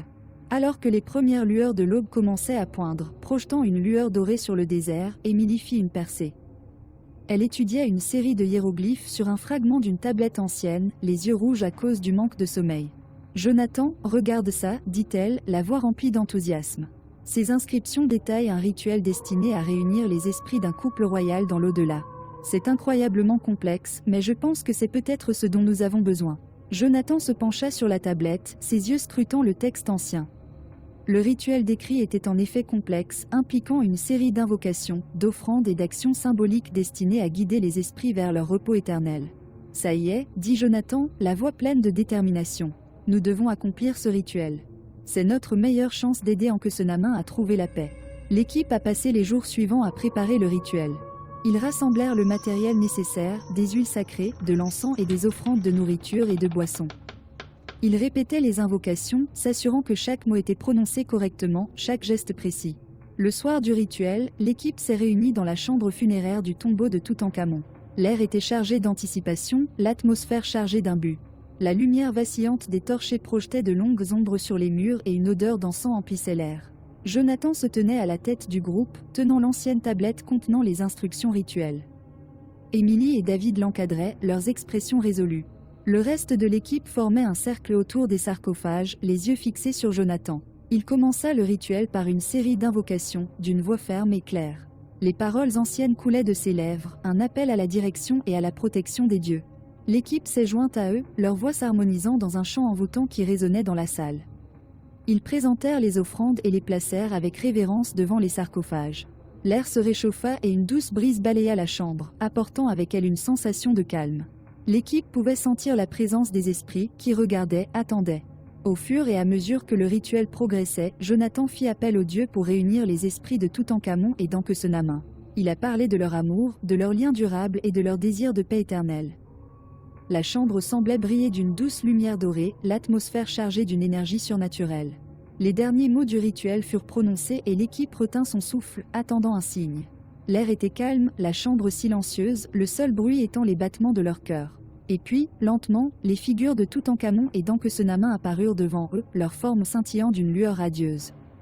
Ils se tenaient main dans la main, les yeux remplis d'une profonde paix et gratitude. « Merci » dit Ankhesenamin, sa voix étant un doux murmure qui résonnait dans la chambre. « Vous nous avez réunis. Nous pouvons maintenant reposer en paix. » Les esprits commencèrent à disparaître, leurs formes se dissolvant dans la lumière dorée. La pièce devint plus chaude, le sentiment de paix envahissant. L'équipe était impressionnée, le cœur rempli d'un profond sentiment d'accomplissement et de respect.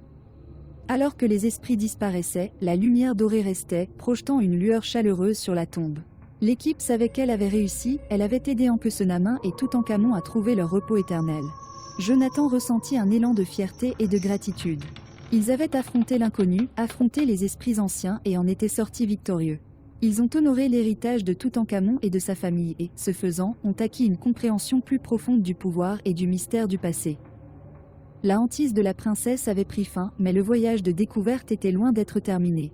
La vallée des rois recelait encore de nombreux secrets et Jonathan et son équipe étaient déterminés à les découvrir, à mettre en lumière le passé et à honorer l'héritage de ceux qui l'avaient précédé.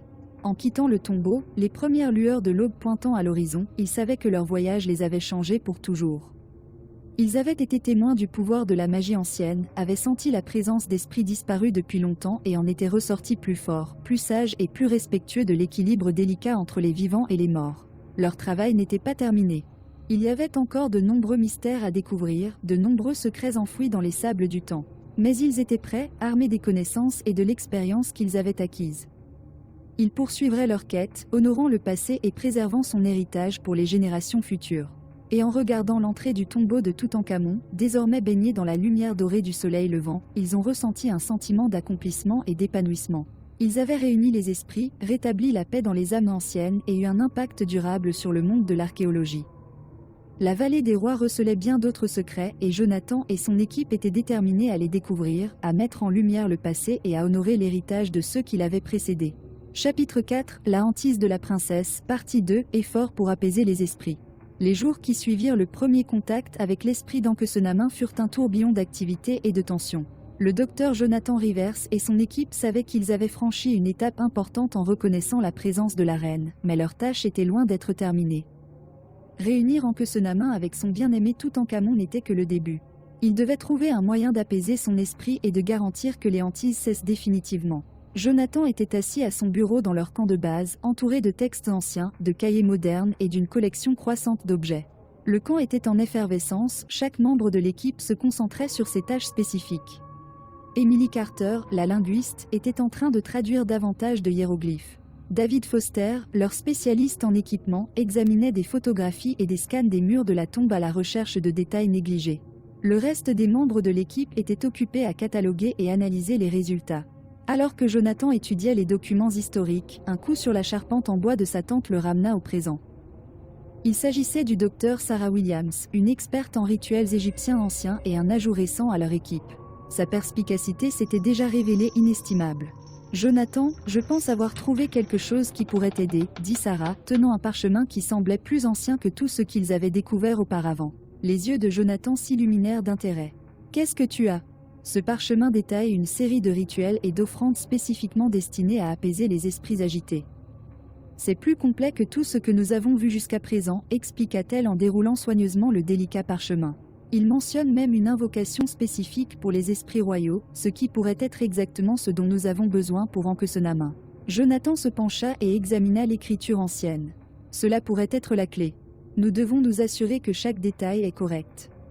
Si nous manquons ne serait-ce qu'une étape, nous pourrions empirer les choses. Sarah hocha la tête, son expression sérieuse. J'ai déjà commencé une traduction, mais c'est complexe. Nous avons besoin de l'expertise d'Emily pour garantir l'exactitude. Jonathan appela Emily, et bientôt tous les trois furent plongés dans la tâche complexe de traduire et d'interpréter le parchemin. L'air dans la tente était chargé de l'odeur du vieux parchemin et du bruit des gribouillages alors qu'ils parcouraient les anciennes instructions. Les heures se sont transformées en jours alors que l'équipe se préparait pour le rituel. Le processus était extrêmement minutieux et nécessitait des matériaux spécifiques, dont beaucoup étaient difficiles à trouver. Ils avaient besoin d'huile rare, d'encens et d'offrandes correspondant aux descriptions du parchemin. Chaque objet devait être authentique, car les substituts modernes ne suffiraient pas. David et quelques autres membres de l'équipe se sont aventurés dans les villes et les marchés voisins à la recherche des articles nécessaires. Ils ont réussi à trouver la plupart de ce dont ils avaient besoin, même si certains articles ont dû être fabriqués sur mesure par des artisans locaux qui pratiquaient encore des méthodes traditionnelles. Les artisans locaux ont été intrigués par la mission de l'équipe, leur intérêt piqué par les récits d'anciennes malédictions et d'esprits royaux. Alors que les derniers préparatifs étaient effectués, un sentiment d'impatience palpable remplissait le camp. Le rituel devait être exécuté à minuit, sous la pleine lune, un moment considéré comme puissant dans la croyance égyptienne ancienne en raison de son énergie spirituelle. L'emplacement choisi était une zone isolée près de la vallée des rois, à l'abri des regards indiscrets et des distractions modernes. La nuit du rituel arriva et l'équipe se rassembla sur le site, leur souffle visible dans l'air frais du désert. Ils avaient dressé un autel de fortune, orné d'offrandes et éclairé par des torches vacillantes. La lune était haute dans le ciel, projetant une lueur argentée sur le paysage désertique. Jonathan se tenait devant, tenant le rouleau traduit. Il sentait le poids de la responsabilité peser sur lui. Ce rituel était leur dernier espoir pour apaiser l'esprit d'Ankesenamin et apporter la paix à l'ancienne reine. « Sommes-nous prêts ?» demanda-t-il d'une voix ferme mais pleine de tension. Les membres de l'équipe hochèrent la tête, leur visage reflétant un mélange de détermination et d'appréhension. Emily et Sarah se tenaient de chaque côté de Jonathan, prêtes à aider avec les invocations et à s'assurer que chaque étape était suivie avec précision. Jonathan prit une profonde inspiration et commença le rituel. Il a commencé par une série d'invocations, appelant les dieux et déesses de l'Égypte ancienne à bénir leur entreprise. Sa voix résonnait dans la nuit silencieuse, chaque mot soigneusement prononcé, chaque geste délibéré. L'équipe s'est jointe à eux, leur voix formant un chant harmonieux qui résonnait avec le calme du désert. L'air semblait s'épaissir d'énergie, les torchers clignotaient comme en réponse à leurs supplications. Au fur et à mesure du rituel, Jonathan présenta les offrandes une par une. Ils déposèrent des huiles sacrées, de l'encens et de la nourriture sur l'autel, chaque élément étant méticuleusement préparé et choisi pour sa signification symbolique. L'odeur de l'encens brûlant remplissait l'air, se mêlant à la brise fraîche de la nuit. Émilie s'avança pour réciter une prière ancienne, sa voix inébranlable malgré la gravité de leur tâche. Elle fit appel à l'esprit d'Ankhesenamun, l'implorant d'accepter leurs offrandes et de trouver la paix. Les mots coulaient avec une cadence presque musicale, se faufilant dans la nuit comme un sort. La température autour d'eux sembla baisser davantage et une faible lueur commença à émaner de l'autel. L'équipe échangea des regards méfiants mais continua le rituel, leur détermination inébranlable. Sarah a pris le relais, exécutant une série de mouvements de mains complexes décrits dans le parchemin. Ses gestes étaient destinés à guider l'esprit vers les offrandes et à assurer son acceptation. Ses mains bougeaient avec une précision exercée, chaque mouvement étant délibéré et gracieux. Jonathan ressentit une sensation de picotement dans l'air, comme si le tissu même de la réalité bougeait autour d'eux. Il continua les invocations, sa voix devenant plus forte à chaque mot. Ils approchaient du point culminant du rituel, du moment où ils sauraient si leurs efforts avaient abouti. Ankhesenamun, reine bien-aimée de Toutankhamon, écoute notre appel, a appelé Jonathan, sa voix résonnant d'un sentiment d'urgence. Nous vous offrons ces cadeaux, symboles de notre respect et de notre désir de votre paix. Acceptez-les et laissez votre esprit trouver le repos. La lueur autour de l'autel s'intensifia et l'équipe sentit une vague d'énergie les envahir. L'air crépitait d'une présence tangible, et ils pouvaient sentir l'esprit d'Ankhesenamun s'approcher. Un gémissement doux et lugubre résonna dans le désert, le même son qu'ils avaient entendu lors de leur première rencontre. Les torchers vacillaient violemment, projetant des ombres dansantes qui semblaient prendre leur propre vie. Puis, elle est apparue. L'esprit d'Ankhesenamun s'est matérialisé devant eux, sa forme plus définie et lumineuse qu'auparavant. Elle planait au-dessus de l'autel, les yeux fixés sur les offrandes. L'équipe retint son souffle, le cœur battant à l'unisson. Ankhesenamun, dit Jonathan, la voix tremblante de crainte. Nous avons fait ce que vous aviez demandé. S'il vous plaît, acceptez nos offrandes et trouvez la paix. L'esprit de la reine regardait les offrandes, son expression illisible. Elle tendit la main, sa main translucide passant sur chaque objet, comme pour tester leur authenticité. L'équipe observait avec une anticipation silencieuse, leur sort étant en jeu. Après ce qui semblait être une éternité, l'expression d'Ankhesenamun s'adoucit. Elle regarda Jonathan, les yeux remplis de gratitude et d'une pointe de tristesse. « Merci » murmura-t-elle, sa voix étant une douce brise qui caressait leurs oreilles. « Vos efforts ont touché mon cœur. J'accepterai vos offres. » L'esprit commença à briller plus fort, sa forme devenant plus éthérée. Les offrandes sur l'autel semblaient scintiller, leur essence se mêlant à l'esprit de la reine. L'air s'est réchauffé et un sentiment de profonde paix s'est installé dans l'équipe. « Puissiez-vous trouver la paix que vous recherchez, Ankhesenamun, dit Jonathan, la voix remplie de respect. » L'esprit de la reine hocha la tête, sa forme se dissolvant lentement dans la nuit. La lueur s'estompa et les torchers reprirent leur scintillement régulier. Le désert était redevenu silencieux, mais le sentiment de paix demeurait. L'équipe réfléchissait tranquillement, le poids de leur accomplissement s'abattant sur eux. Ils avaient apaisé l'esprit d'Ankhesenamun, honorant sa mémoire et lui apportant la paix qu'elle recherchait depuis longtemps. Alors qu'ils retournaient au camp, Jonathan ressentit un profond sentiment d'épanouissement. Ils avaient affronté l'inconnu et en sont sortis victorieux, leurs efforts étant guidés par le respect et la vénération du passé. La hantise de la princesse était terminée, mais leur voyage de découverte se poursuivait.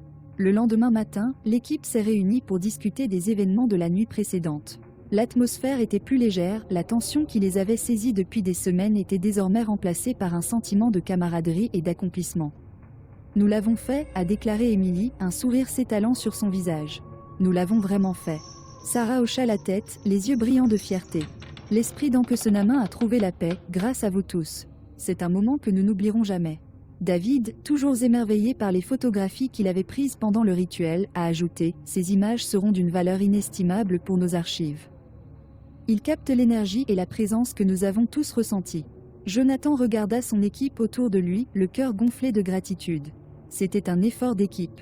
Nous avons honoré Ankhesenamun et Toutankhamon, et nous avons beaucoup appris sur le pouvoir des rituels anciens et sur le respect que nous devons montrer à ces esprits anciens.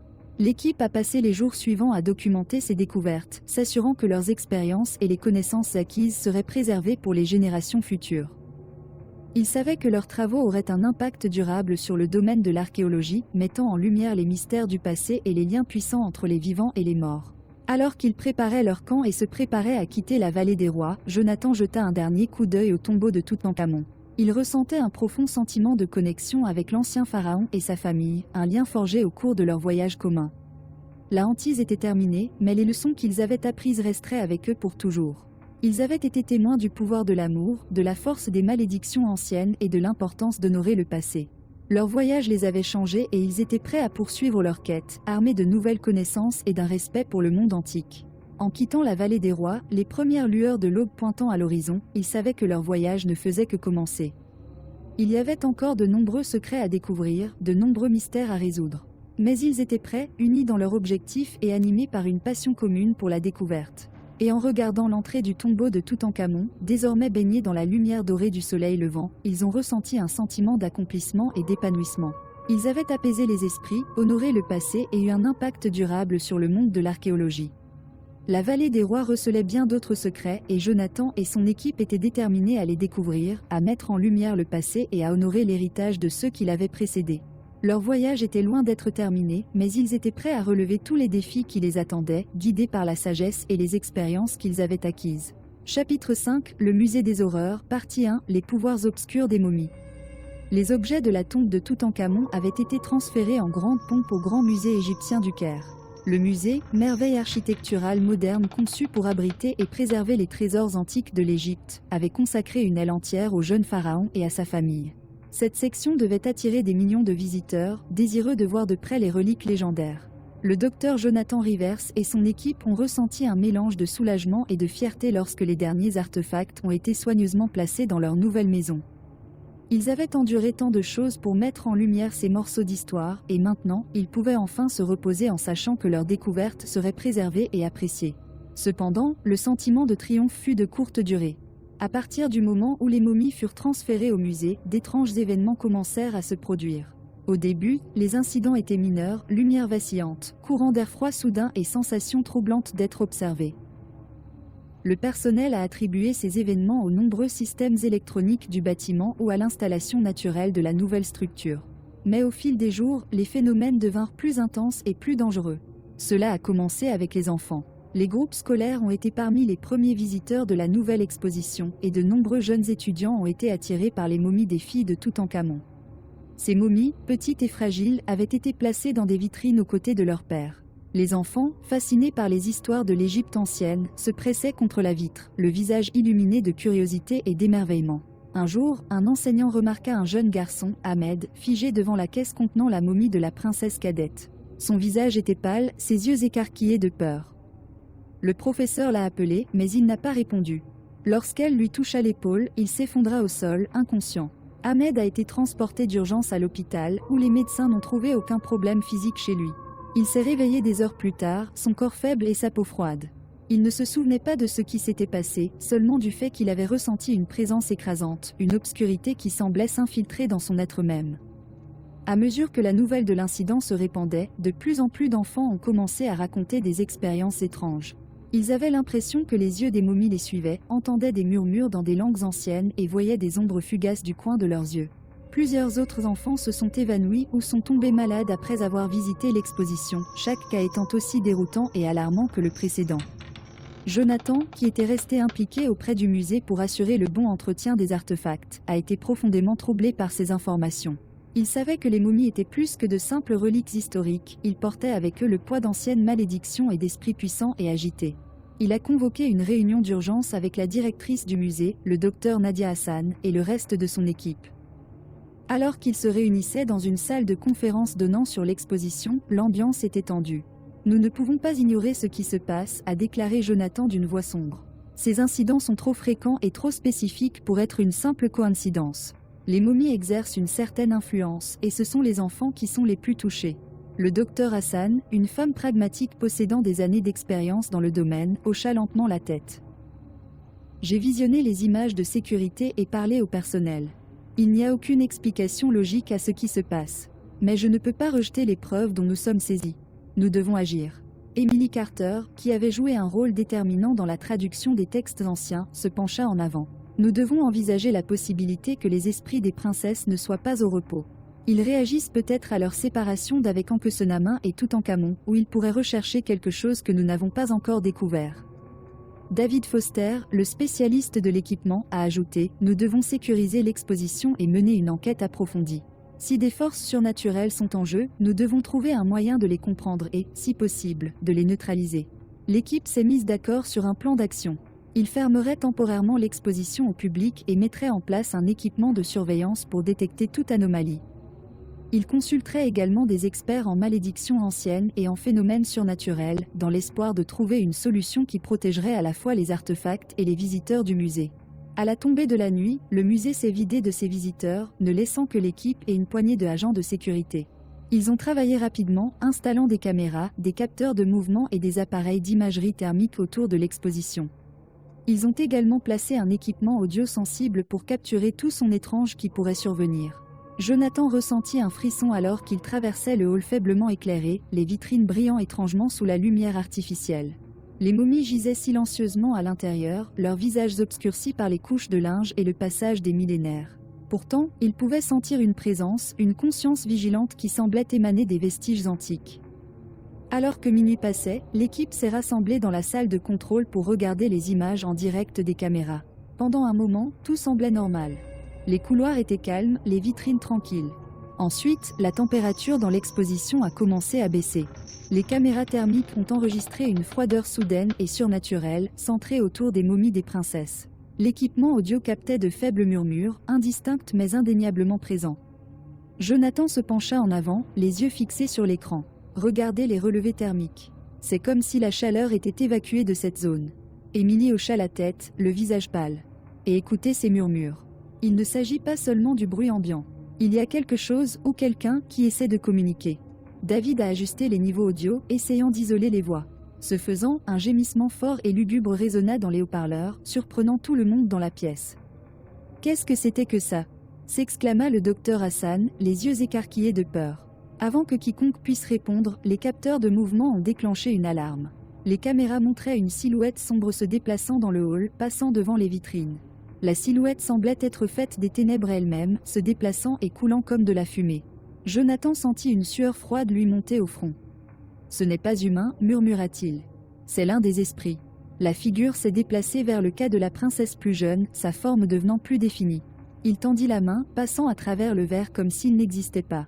La momie à l'intérieur commença à briller faiblement, une lumière pulsée qui devenait plus forte à chaque seconde qui passait. « Nous devons faire quelque chose, a déclaré David avec urgence. Nous ne pouvons pas rester assis ici et regarder. Jonathan hocha la tête, son esprit s'emballant. Nous devons effectuer un rituel de confinement.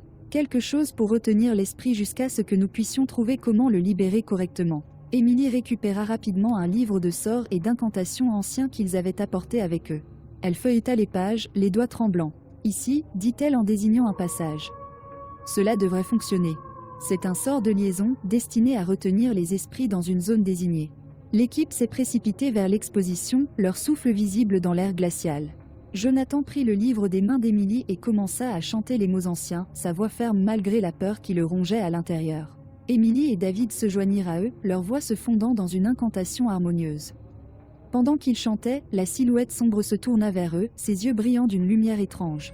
Il laissa échapper un gémissement, un son de désespoir et de colère qui se répercuta dans la salle. Jonathan a surmonté sa peur, se concentrant sur les mots. L'air autour d'eux semblait s'épaissir, les ombres s'approfondirent.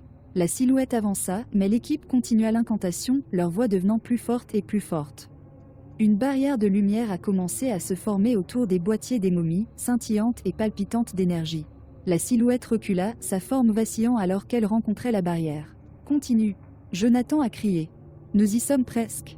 La silhouette laissa échapper un dernier cri d'angoisse avant de se dissoudre dans l'air, ne laissant derrière elle qu'un frisson persistant.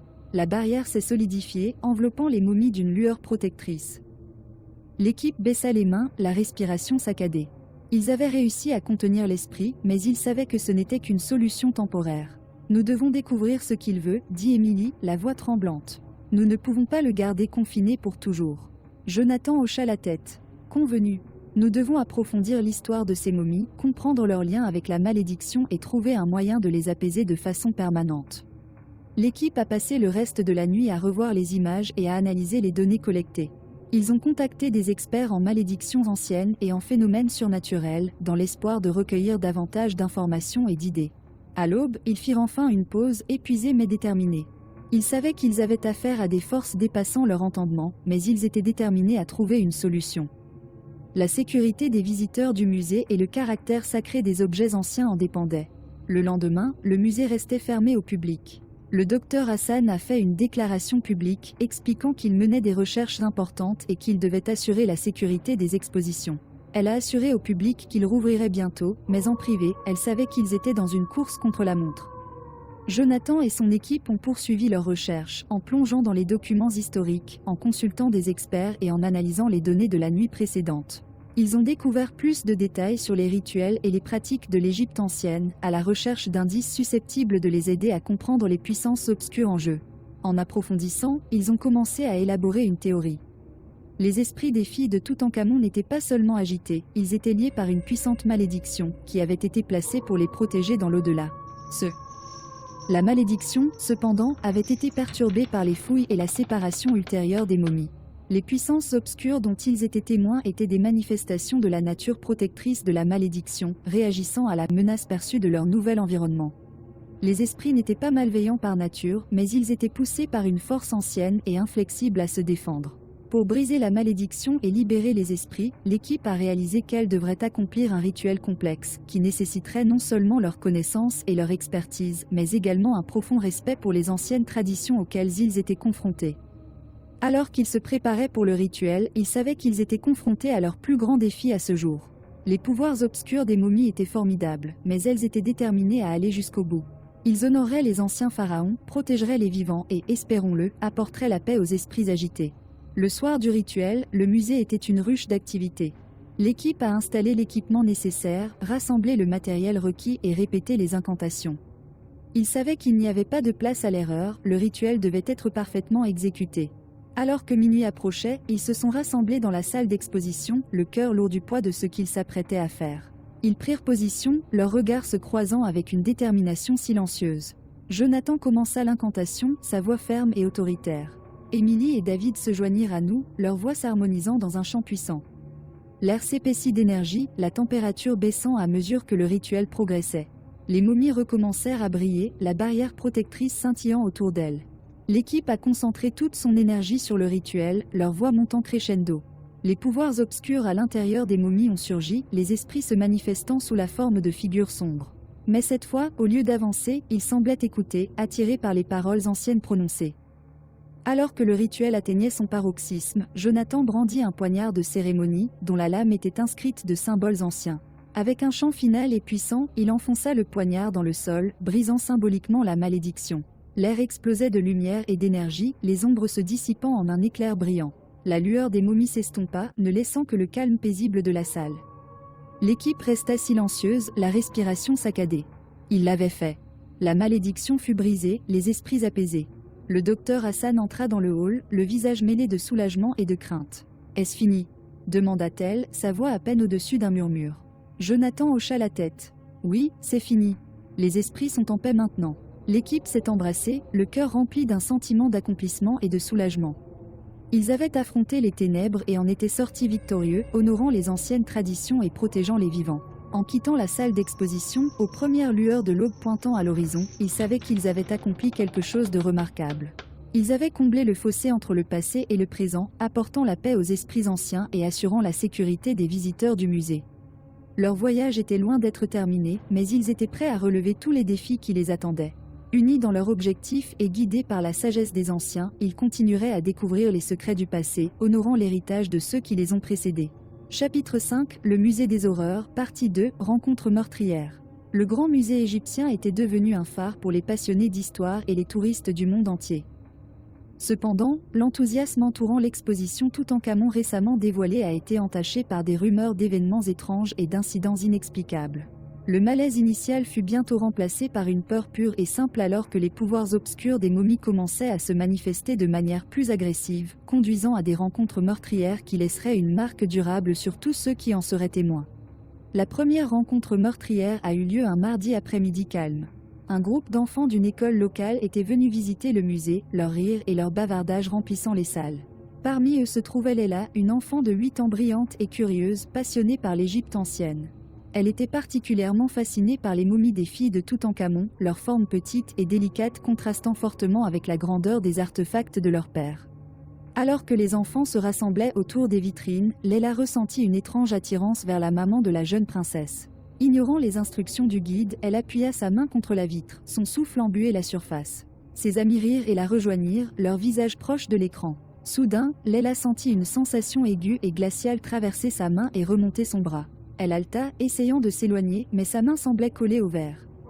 Ses yeux s'écarquillèrent de terreur lorsqu'elle vit les yeux de la momie briller faiblement, les enveloppes de lin bougeant comme si l'ancienne princesse se réveillait de son sommeil éternel. Ses cris transpercèrent l'air, attirant l'attention du guide et des autres enfants. Ils se précipitèrent à ses côtés, mais alors qu'ils essayaient de l'éloigner, eux aussi sentirent le froid glacial se propager dans leurs membres. Le guide a réussi à se libérer et à attraper Leila, l'éloignant de la valise de toutes ses forces.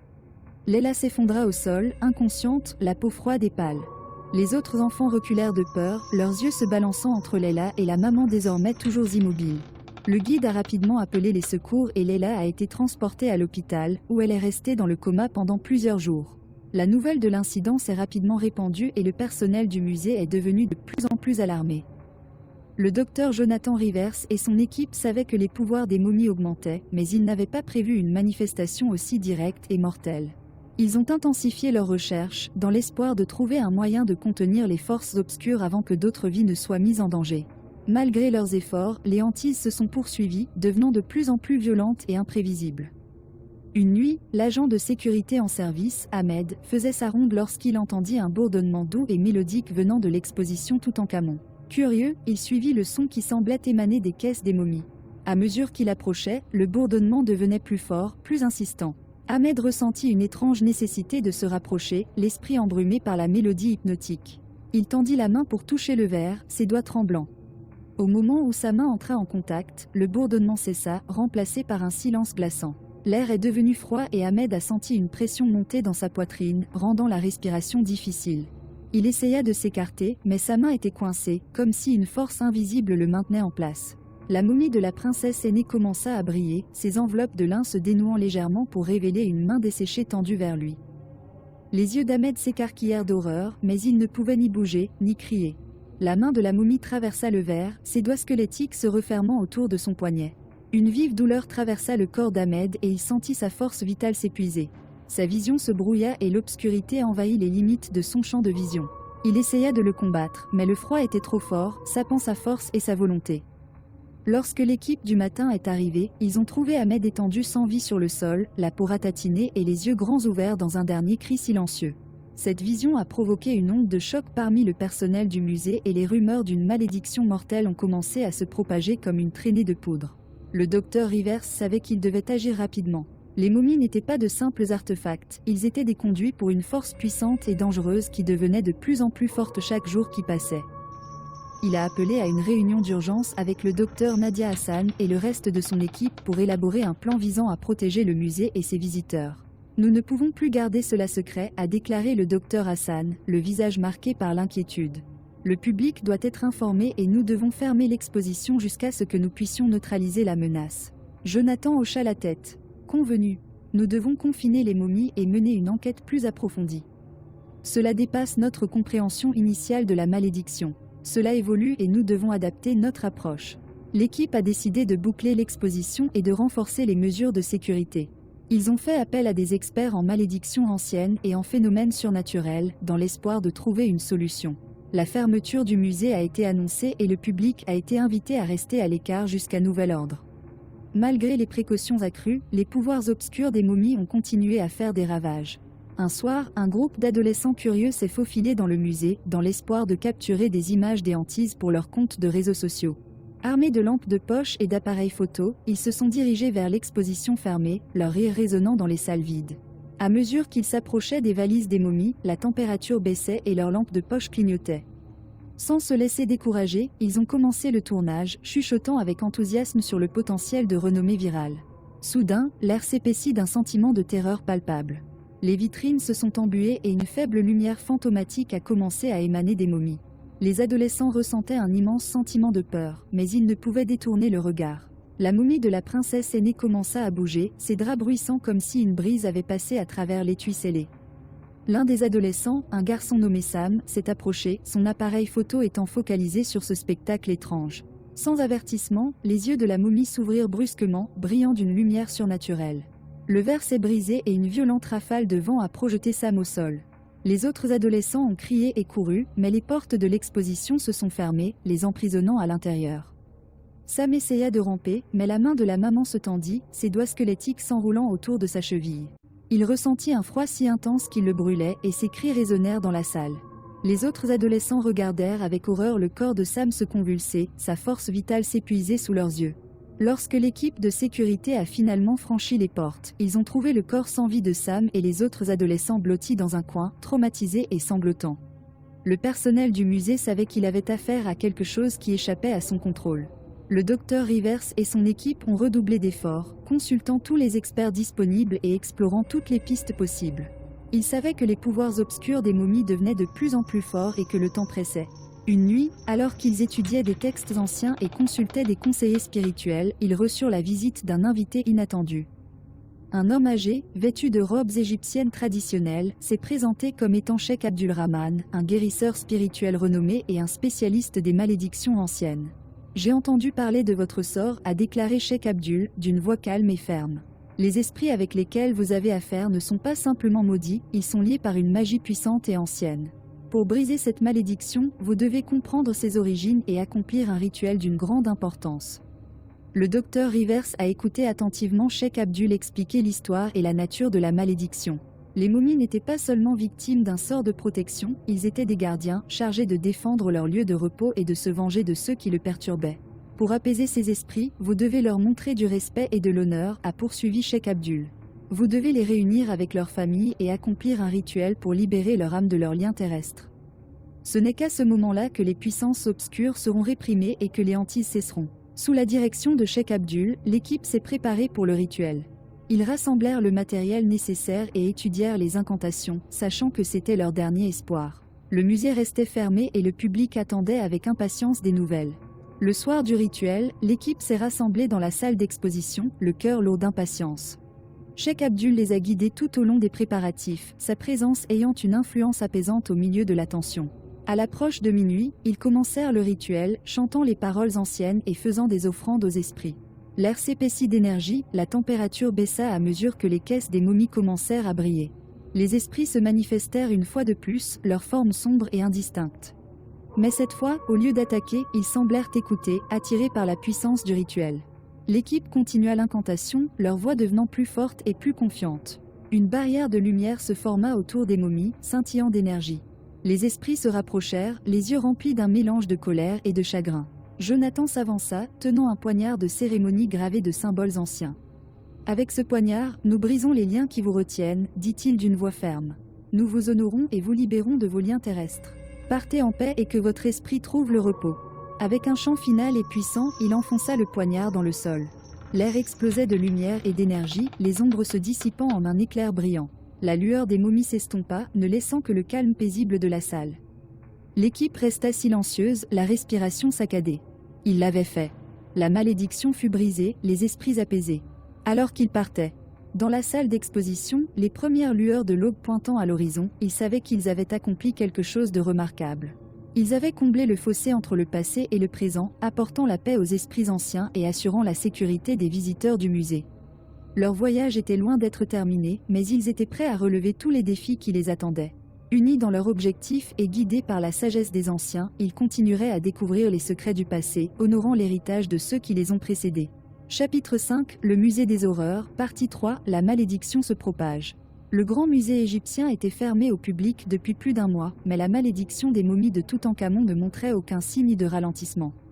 Malgré les vaillants efforts du docteur Jonathan Rivers et de son équipe, la force malveillante semblait se renforcer, étendant son influence au-delà des limites du musée et dans la ville environnante. Les rues du Caire ont commencé à résonner des murmures d'une vengeance ancienne, et la métropole autrefois animée a été en proie à une peur toujours croissante. Cela a commencé par des changements subtils. La température autour du musée a considérablement baissé, même au plus fort de l'été torride égyptien. Les résidents ont déclaré avoir entendu des chuchotements étranges et inquiétants la nuit, des voix parlant une langue oubliée depuis longtemps. Les animaux domestiques et errants évitaient la zone, leur instinct sentant un danger que les humains ne pouvaient pas encore comprendre. Un soir, un petit groupe de jeunes archéologues, désireux de percer les secrets de la malédiction, décide de s'aventurer dans le musée scellé. Ils croyaient que s'ils pouvaient documenter les événements surnaturels, ils pourraient trouver un moyen de comprendre et finalement de dissiper la malédiction. Armés d'équipements de haute technologie et animés par un mélange de curiosité et de scepticisme, ils sont entrés dans le musée par une porte de service cachée. Alors qu'ils traversaient les couloirs sombres, l'air devint lourd d'un sentiment d'appréhension. Leurs lampes de poche clignotaient, projetant de longues ombres dansantes sur les objets anciens. Plus ils s'aventuraient en profondeur, plus le sentiment d'être observés devenait fort. L'une des archéologues, une jeune femme nommée Sarah, a commencé à sentir un frisson glacial parcourir sa colonne vertébrale, comme si des doigts invisibles effleuraient sa peau. Dans la salle d'exposition, où reposaient les momies des filles de Toutankhamon, l'air était encore plus froid. Le groupe a installé son équipement, se préparant à capturer tout signe de surnaturel. Pendant qu'ils travaillaient, une lumière douce et fantomatique commença à émaner des caisses des momies. Les archéologues échangèrent des regards nerveux, leur bravade initiale s'effaçant face à la tension palpable. Soudain, les vitrines se mirent à vibrer et un gémissement sourd et lugubre remplit l'air. Les archéologues se figèrent, les yeux écarquillés de peur. Les enveloppes de l'un des momies ont commencé à se défaire et les formes fantomatiques des jeunes princesses ont émergé, leurs yeux brillant d'une lumière surnaturelle. Les esprits flottaient vers les intrus, leurs expressions étant un mélange de chagrin et de rage. Le cri de Sarah résonna dans la salle tandis que les esprits se tendaient, leurs mains traversant son corps. Elle ressentit une douleur atroce, comme si son âme était déchirée. Les autres essayèrent de l'éloigner, mais l'emprise des esprits était trop forte. Avec un dernier cri désespéré, Sarah s'effondra au sol, sans vie. La panique s'est ensuivie lorsque les archéologues restants ont fui le musée, leur équipement abandonné dans leur précipitation. Ils ont fait irruption dans les rues, essoufflés et terrifiés, faisant connaître ce dont ils avaient été témoins. La peur de la ville s'est transformée en une véritable hystérie lorsque la nouvelle de la mort de Sarah et de la malédiction grandissante s'est répandue comme une traînée de poudre. Les jours suivants furent marqués par une série d'événements de plus en plus bizarres et meurtriers. Dans un immeuble voisin, une femme âgée nommée Fatima s'est réveillée au milieu de la nuit au son de pas traînant dans son salon. Pensant qu'il s'agissait d'un cambrioleur, elle attrapa une lampe de poche et se dirigea prudemment vers le bruit. En entrant dans la pièce, elle aperçut une silhouette fantomatique, ses yeux brillant de la même lumière surnaturelle que les momies. Le cri de Fatima fut interrompu lorsque la silhouette se jeta sur elle, son contact glacial la figeant sur place. Ses voisins l'ont retrouvée le lendemain matin, le corps froid et sans vie, le visage figé dans un masque de terreur. Des incidents similaires se sont produits dans toute la ville, tous plus terrifiants les uns que les autres. Les gens ont rapporté avoir vu les esprits des anciens Égyptiens errer dans les rues, leurs lamentations lugubres remplissant l'air nocturne. Le docteur Jonathan Rivers et son équipe étaient à bout de nerfs. Ils avaient fait tout ce qui était en leur pouvoir pour contenir la malédiction, mais il était clair qu'ils avaient affaire à des forces dépassant leur entendement. Le désespoir les a poussés à chercher de l'aide auprès d'une source improbable, une médium psychique nommée Leila Hassan, connue pour sa capacité à communiquer avec le monde des esprits. Leila est arrivée au musée avec un air calme et confiant, sa présence étant une lueur d'espoir au milieu du chaos. Elle a mené une séance dans la salle d'exposition, dans l'espoir de contacter les esprits et de comprendre leurs motivations. Alors qu'elle entra en transe, la température dans la pièce chuta et les formes fantomatiques des momies réapparurent. À travers Leila, les esprits parlaient de leur angoisse et de leur désir de paix. Ils ont révélé que leurs troubles provenaient du dérangement de leur lieu de repos et de la séparation d'avec leur famille. La malédiction avait été un acte de protection désespéré, mais elle avait pris sa propre vie, alimentée par le chagrin et la rage persistant des anciennes princesses. Comprenant leur sort, Leila a fait part des intentions de l'équipe de réunir les momies et d'honorer leur héritage. Les esprits semblaient se calmer, leur lueur s'atténuant légèrement. C'était une petite victoire, mais elle a donné à Jonathan et à son équipe un nouveau sens du but. Ils se mirent immédiatement au travail, se préparant à déplacer les momies vers un tombeau consacré nouvellement construit, conçu pour honorer Toutankhamon et sa famille. Le processus était semé d'embûches, car l'influence de la malédiction persistait, mais l'équipe a persévéré, convaincue que c'était leur seule chance de mettre fin au cauchemar. Pendant que les momies étaient soigneusement transportées vers leur nouveau lieu de repos, la ville retenait son souffle. Les rues étaient étrangement silencieuses, l'agitation habituelle remplacée par un calme anxieux. Finalement, les momies furent enterrées dans leur nouveau tombeau et un puissant rituel fut accompli pour sceller la malédiction et apporter la paix aux esprits agités. Dans les jours qui ont suivi, la température est revenue à la normale et les murmures inquiétants se sont estompés. Les esprits des filles de Toutankhamon étaient enfin en paix, leur histoire tragique étant un rappel poignant du pouvoir de l'amour et des conséquences du bouleversement du passé. Le grand musée égyptien a rouvert ses portes avec un sentiment renouvelé de respect pour les objets anciens qui l'abritaient. Les visiteurs ont été accueillis avec une plaque racontant l'histoire des momies et de la malédiction, témoignage de l'héritage durable de Toutankhamon et de sa famille. La ville du Caire est lentement revenue à la normale, mais le souvenir des affrontements meurtriers et de la malédiction qui s'est propagée restera gravé dans l'esprit de ses habitants pendant des années. Le docteur Jonathan Rivers et son équipe ont poursuivi leur travail, désormais avec un respect plus profond pour les esprits anciens qu'ils étudiaient. Ils savaient que le passé recelait de nombreux secrets et que la frontière entre l'histoire et le surnaturel était souvent plus mince qu'ils ne l'auraient jamais imaginé. Chapitre 6, l'évasion et la confrontation finale, partie 1, mesure désespérée. Le soleil se couchait sous l'horizon, plongeant le grand musée égyptien dans l'ombre tandis que le docteur Jonathan Rivers et son équipe se blottissaient dans le centre de commandement de fortune qu'ils avaient installé dans le bureau du conservateur. Les dernières semaines avaient été une épreuve déchirante, remplie de hantises incessantes, de phénomènes inexplicables et de la menace imminente de la malédiction qui avait répandu ses sombres vrilles à travers la ville. Alors que la nuit s'installait, un silence oppressant tomba sur la pièce, interrompu seulement par le bourdonnement occasionnel de leur équipement. Jonathan passa une main dans ses cheveux ébouriffés, le visage marqué par l'épuisement et la détermination. « Nous avons besoin d'une nouvelle approche, dit-il, la voix rauque à cause du manque de sommeil. Tout ce que nous avons essayé jusqu'à présent n'a fait qu'irriter davantage les esprits. » Leila Hassan, la médium psychique qui avait joué un rôle déterminant dans la communication avec les anciens esprits, hocha solennellement la tête. Les esprits de la famille de Toutankhamon sont liés par une magie puissante. Pour briser la malédiction, nous devons comprendre ses origines et trouver un moyen de l'inverser. Le professeur Mahmoud, l'égyptologue principal du musée, a parcouru une pile de textes et de rouleaux anciens sur lesquels il se penchait depuis des jours. « Il doit y avoir quelque chose qui nous manque, marmonna-t-il. Un indice, un rituel qui pourrait apaiser les esprits et mettre fin à ce cauchemar. » Alors que l'équipe approfondissait ses recherches, Leila ferma les yeux et commença à méditer, dans l'espoir de recevoir les conseils du monde des esprits. L'air dans la pièce devint plus froid et un léger murmure remplit le silence. Les yeux de Leila s'ouvrirent brusquement, son regard intense et concentré. « J'ai eu une vision, dit-elle, la voix teintée d'urgence. La malédiction ne peut être brisée qu'en réunissant les momies de la famille de Toutankhamon et en accomplissant un rituel sacré perdu dans le temps. Mais pour ce faire, nous devons récupérer un ancien artefact connu sous le nom d'Ankh de Maat, qui détient la clé de renverser la malédiction. » Le front de Jonathan se plissa de concentration. « L'Ankh de Maat. J'ai lu des articles à ce sujet. On dit que c'est un talisman puissant qui incarne l'équilibre et la justice. Mais il a disparu depuis des siècles. » Le professeur Mahmoud se pencha en avant, les yeux brillants d'excitation. Il y a des références à l'Ankh dans les anciennes archives. Selon la légende, il était caché dans une chambre secrète au sein de la Vallée des Rois, un lieu que seuls les prêtres les plus fiables de l'époque connaissaient.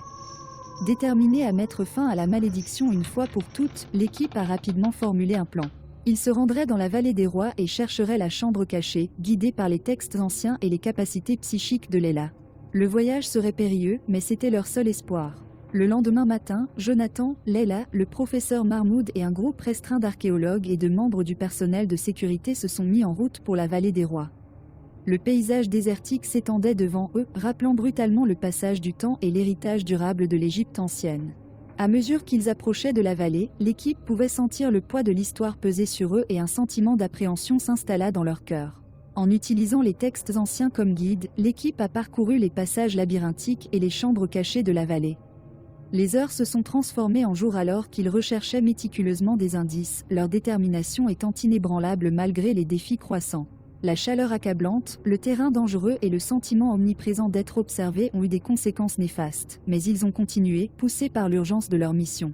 Le troisième jour, les sens psychiques de Leila les conduisirent dans une zone isolée de la vallée, où ils découvrirent une entrée cachée obscurcie par des siècles de sable et de roches. Alors qu'ils franchissaient l'entrée, un sentiment d'anticipation emplit l'air. C'était ça, la chambre cachée qui détenait la clé pour briser la malédiction. La pièce était sombre et moisie, remplie des restes d'anciens rituels et des échos de prières oubliées depuis longtemps. Au centre de la pièce se trouvait un piédestal en pierre sur lequel reposait l'Ankh de Maat. Le talisman brillait d'une lumière surnaturelle, ses sculptures et symboles complexes rayonnant de puissance et de sagesse ancienne. Alors que Jonathan soulevait soigneusement l'Ankh de son lieu de repos, un faible grondement se répercuta dans la chambre. Les murs semblaient vibrer d'énergie et l'air devenait épais à cause de la présence de forces invisibles. L'équipe savait qu'elle avait peu de temps à perdre. Ils remontèrent rapidement à la surface, l'Ankh de Maat en toute sécurité en leur possession. De retour au grand musée égyptien, l'équipe s'est préparée pour le rituel final. Ils ont rassemblé les momies de la famille de Toutankhamon et les ont placées dans un cercle sacré dans la salle d'exposition. Leila, avec l'Ankh de Maat en main, se tenait au centre, prête à accomplir le rituel qui mettrait fin à la malédiction.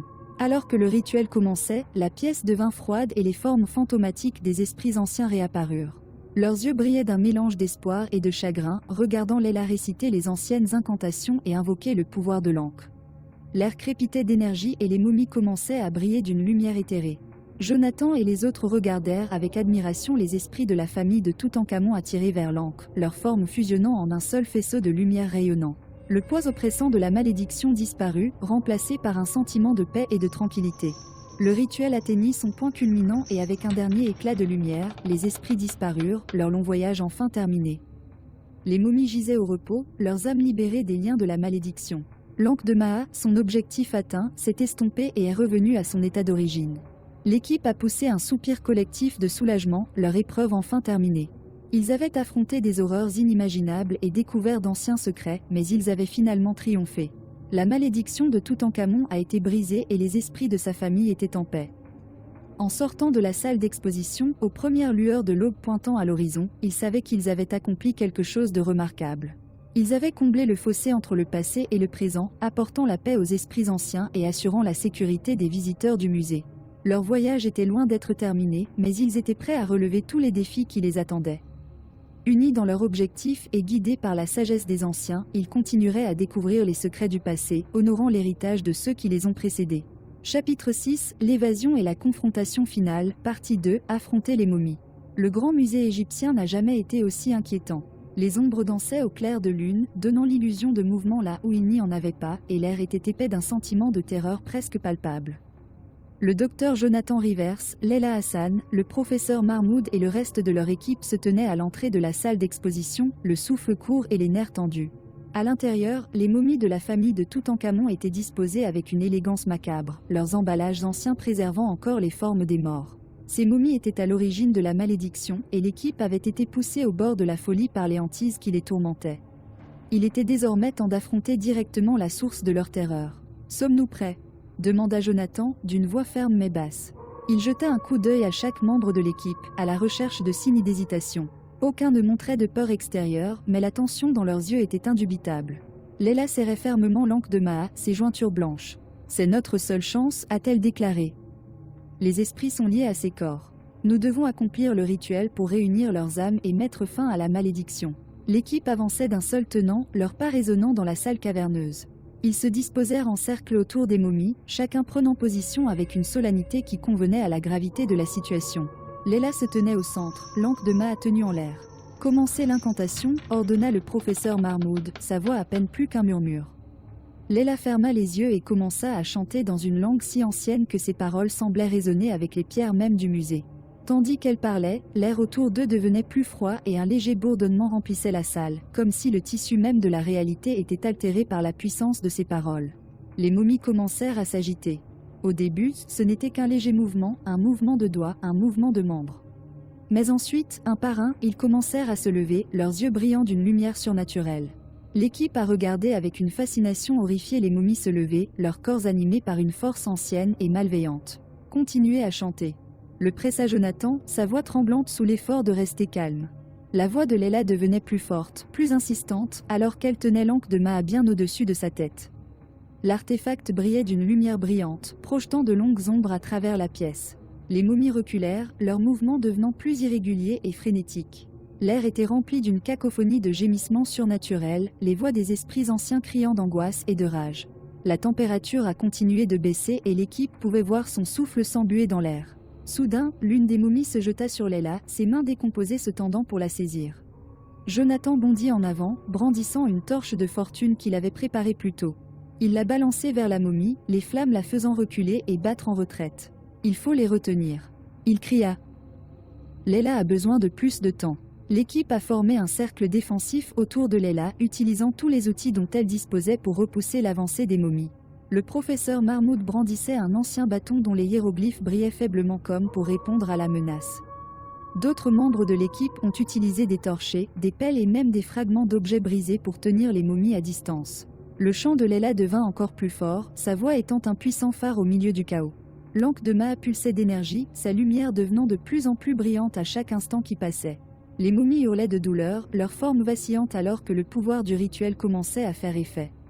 L'une des momies, plus grande et plus imposante que les autres, franchit la ligne défensive. Il atteignit Jonathan avec une rapidité qui démentait son apparence ancienne. Jonathan esquiva, brandissant sa torche de toutes ses forces. Les flammes ont attrapé les emballages de la momie et celle-ci a pris feu, se tordant d'agonie avant de s'effondrer en un tas fumant. « Nous y sommes presque !» cria Leila, sa voix remplie d'un mélange de désespoir et d'espoir. Juste encore un peu.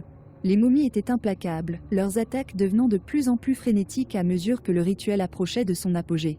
L'équipe s'est battue vaillamment, mais la tension commençait à se manifester. Des coupures et des contusions marquaient leur peau et leurs mouvements ralentissaient à cause de l'épuisement. Finalement, avec un dernier cri triomphal, Leila acheva l'incantation. L'anque de Maa brillait d'une lumière aveuglante et une onde de choc d'énergie en jaillit, balayant la salle. Les momies ont été rejetées, leur corps s'effondrant en tas sans vie alors que la lumière les submergeait. Les hurlements cessèrent, remplacés par un profond silence. Le poids oppressant de la malédiction s'est dissipé et l'air s'est réchauffé. L'équipe resta dans un silence stupéfait, leur respiration étant saccadée. « C'est fini », murmura Leila en abaissant l'anque de Maa. Elle vacilla sur ses pieds et Jonathan se précipita pour la soutenir. « Vous l'avez fait » dit-il, sa voix remplie de crainte et de soulagement. « Tu as brisé la malédiction. » Leila hocha faiblement la tête, ses forces presque épuisées. Les esprits sont en paix désormais. Ils peuvent enfin se reposer. L'équipe s'est rassemblée, les visages gravés d'un mélange de soulagement et d'incrédulité. Ils ont affronté l'inimaginable et en sont sortis victorieux. Les momies restaient immobiles, leurs menaces finalement éteintes. Alors que les premières lueurs de l'aube commençaient à filtrer à travers les fenêtres de la salle d'exposition, l'équipe s'est dirigée vers l'extérieur, les pas lourds d'épuisement mais le cœur léger de savoir qu'ils avaient réussi. La malédiction de Toutankhamon fut brisée et les esprits de sa famille furent libres. Jonathan regarda le musée, sa façade désormais baignée par la chaude lueur du soleil levant. C'était un nouveau jour, un nouveau départ, et l'héritage des anciens pharaons continuerait d'inspirer et d'impressionner, mais ne entrait plus. L'épreuve avait forgé un lien entre eux, un lien de terreur et de triomphe partagé. Ils avaient affronté les ténèbres du passé et émergé dans la lumière, l'esprit intact. Ensemble, ils continueront à explorer les mystères de l'histoire, avec un nouveau respect pour le pouvoir et les périls du monde antique. Chapitre 6, l'évasion et la confrontation finale, partie 3, sacrifice et triomphe. Le grand musée égyptien, bien que désormais silencieux, semblait retenir son souffle en prévision des derniers instants de la lutte. L'équipe, meurtrie et fatiguée, se tenait au milieu des momies tombées, le corps et l'esprit poussés à leurs limites. La bataille avait été longue et ardue, et bien qu'ils aient réussi à maîtriser temporairement les momies maudites, l'énergie malveillante de la malédiction persistait, menaçant de réveiller les horreurs auxquelles elles venaient d'être confrontées. Le docteur Jonathan Rivers, Leila Hassan, le professeur Mahmoud et les autres se sont rassemblés autour de l'exposition centrale où reposent les momies de la famille de Toutankhamon.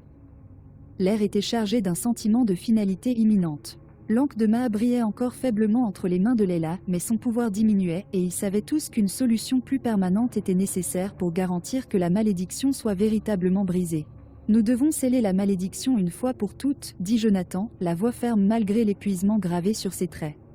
Le rituel seul ne suffira pas. Nous devons garantir que les esprits trouvent la paix éternelle. Le professeur Mahmoud acquiesça, le visage pâle mais résolu.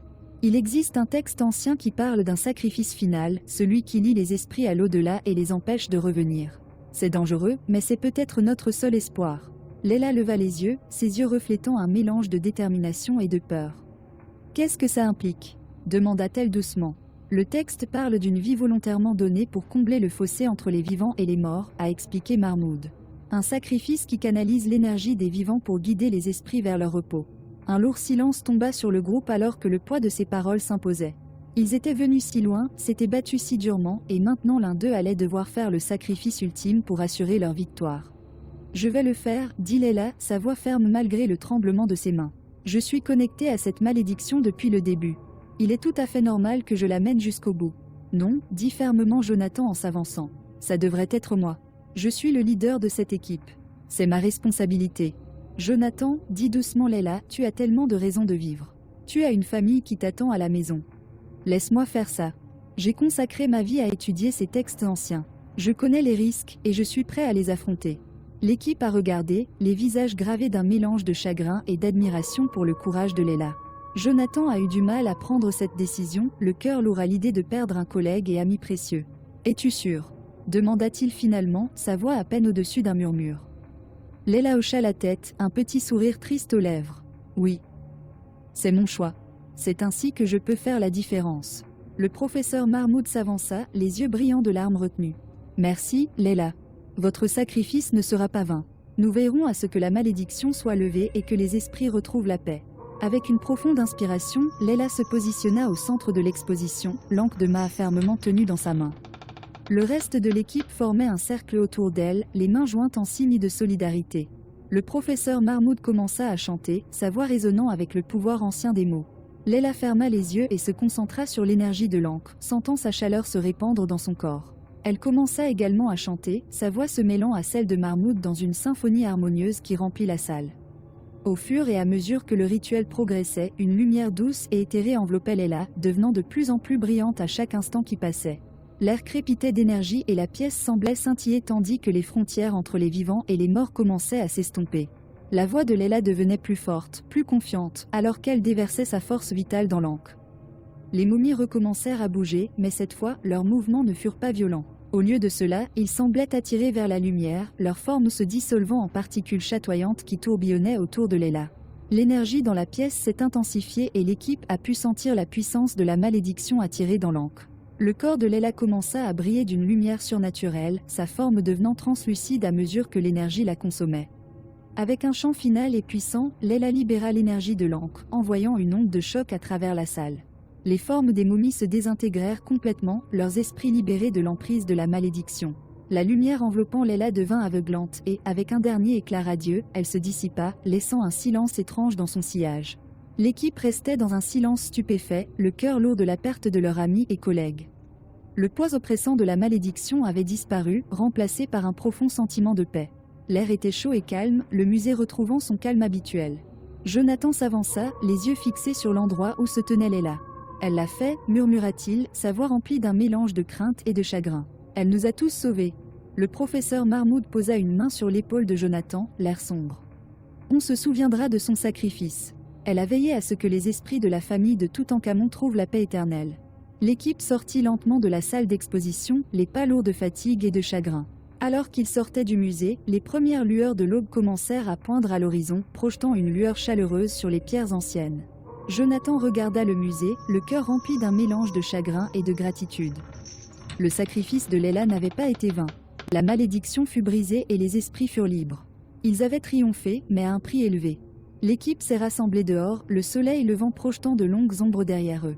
Ils avaient affronté des horreurs inimaginables et en étaient sortis victorieux, leurs liens s'étant forgés au creuset de leur épreuve commune.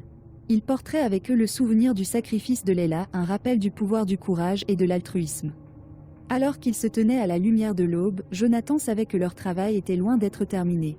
Il y avait encore des mystères à découvrir, des histoires à explorer et d'anciennes malédictions à respecter. Mais pour l'instant, ils avaient mérité un moment de paix, un moment pour se souvenir de l'ami qu'ils avaient perdu et de la victoire qu'ils avaient remportée. Ensemble, ils continueront d'honorer l'héritage du passé en transmettant les leçons qu'ils ont apprises. Et ils n'oublieraient jamais le sacrifice qui avait rendu leur triomphe possible. Chapitre 7, Résolution et conséquences, partie 1, Réunion et paix. Le soleil du matin brillait brillamment sur le Caire, projetant une teinte dorée sur la ville animée. Le grand musée égyptien était un monument de la riche histoire du pays, mais aujourd'hui, il témoigne également du courage et des sacrifices de ceux qui ont affronté l'ancienne malédiction qui l'a frappé. L'air était rempli d'un sentiment de calme et de finalité alors que l'équipe d'archéologues et de chercheurs se réunissait pour la dernière étape de leur voyage. Le docteur Jonathan Rivers, portant désormais le poids de leur victoire et de leur défaite, a ouvert la voie à travers les grandes salles du musée. L'exposition consacrée à Toutankhamon et à sa famille a été méticuleusement restaurée, chaque artefact étant soigneusement placé pour honorer l'héritage du pharaon. Les momies de Toutankhamon, d'Ankhesenamun et de leurs 2 enfants reposaient enfin dans leurs sarcophages respectifs. Alors que Jonathan s'approchait de l'exposition, il fit une pause, prenant un moment pour réfléchir au voyage qui les avait amenés ici. La bataille contre la malédiction avait été déchirante, remplie de moments de terreur et de désespoir. Mais en fin de compte, ils avaient triomphé et les esprits de l'ancienne famille étaient désormais en paix. Le professeur Mahmoud rejoignit Jonathan, l'expression d'une contemplation tranquille. « C'est fini », dit-il doucement. « La malédiction est levée et les esprits sont au repos. » Jonathan hocha la tête, le regard fixé sur les visages sereins des momies. « Merci à Leila », répondit-il, la voix teintée de tristesse. « Elle a fait le sacrifice ultime pour assurer cette paix. » Le souvenir des derniers instants de Leila pesait encore beaucoup sur l'équipe. Son courage et son altruisme avaient été la clé pour briser la malédiction, et sa perte était une blessure qui prendrait du temps à guérir. Mais alors qu'il se tenait devant les vestiges antiques, il savait que son sacrifice n'avait pas été vain. Le reste de l'équipe les rejoignit, formant un cercle autour de l'exposition. Chaque membre portait les cicatrices de leur épreuve, à la fois physique et émotionnelle, mais ils étaient unis dans leur objectif commun. Ensemble, ils ont affronté les ténèbres du passé et en sont sortis victorieux. Le professeur Mahmoud commença à réciter une prière, sa voix ferme et respectueuse. C'était une prière pour les morts, un appel pour que leurs âmes trouvent la paix dans l'au-delà. L'équipe baissa la tête, le cœur rempli d'un mélange de tristesse et de gratitude. À la fin de la prière, un profond silence s'installe dans la salle. C'était un silence rempli de respect pour les esprits anciens et pour Layla, dont le sacrifice avait rendu ce moment possible. L'air semblait plus léger, comme si l'atmosphère même avait été purifiée de la malveillance persistante de la malédiction.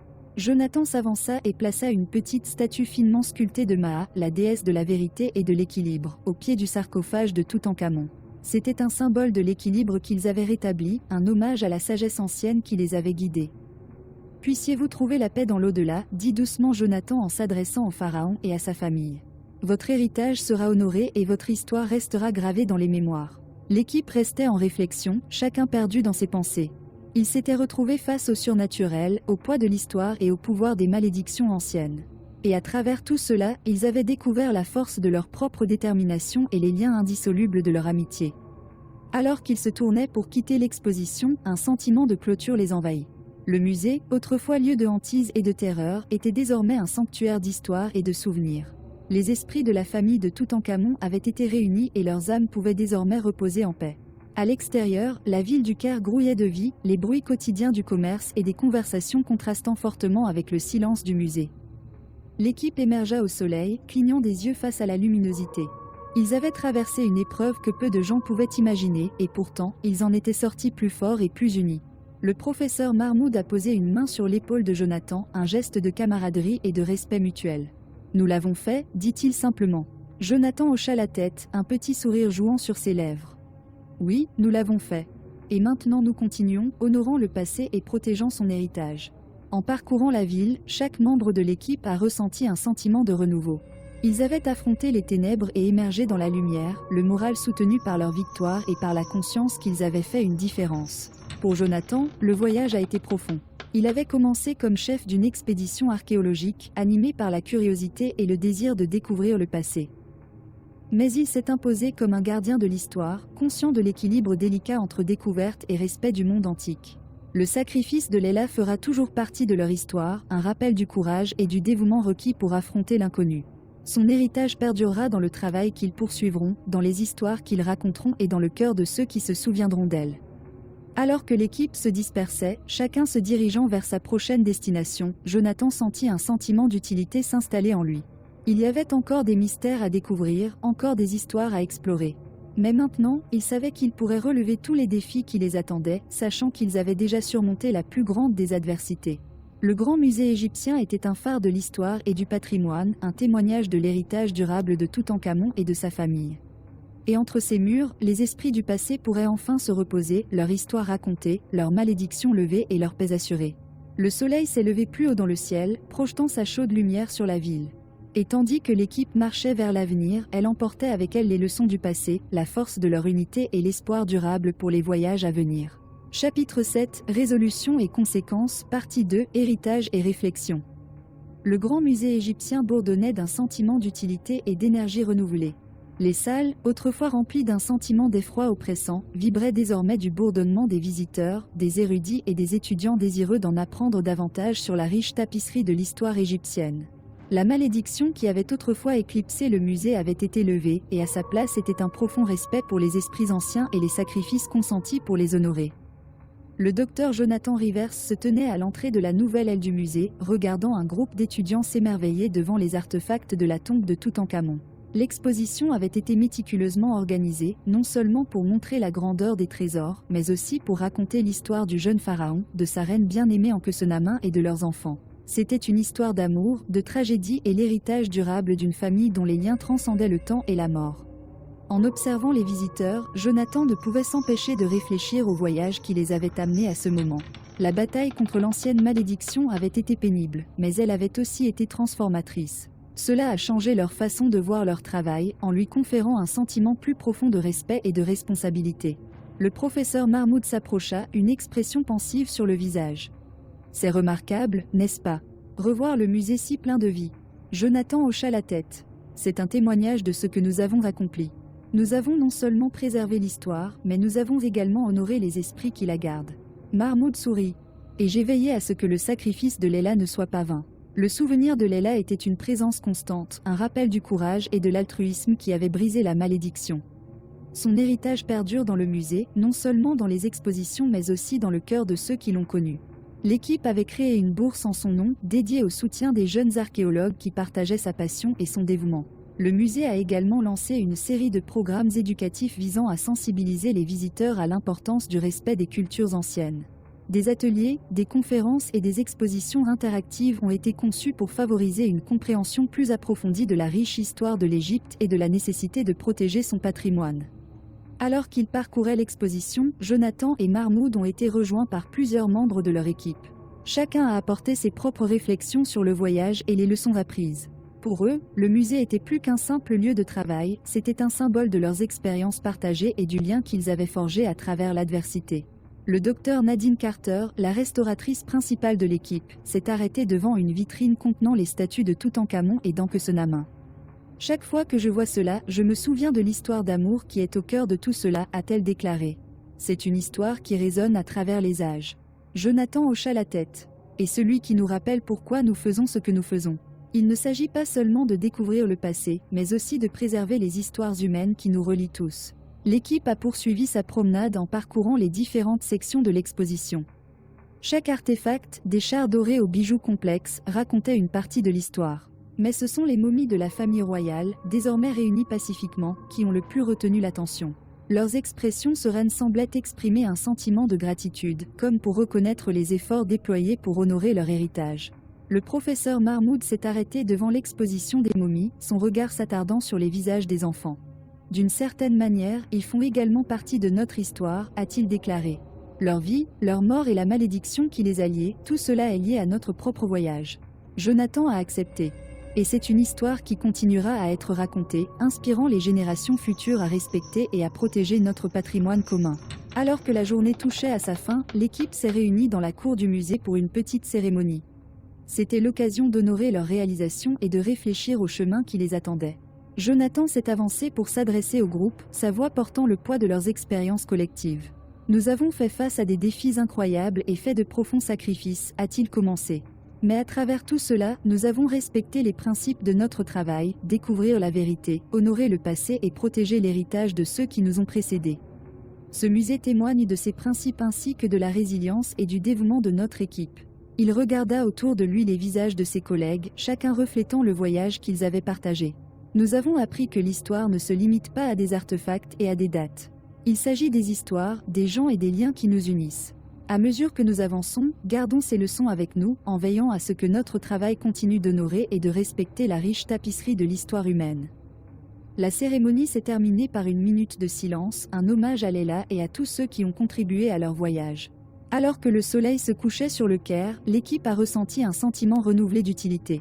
Ils avaient affronté les ténèbres et en étaient ressortis plus forts, leurs liens incassables, leur détermination inébranlable. Dans les jours et les semaines qui suivirent, le musée prospéra.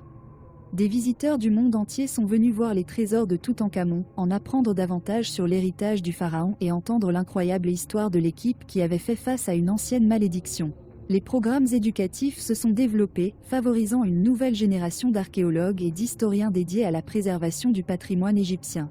Jonathan a poursuivi son travail avec un sentiment d'épanouissement.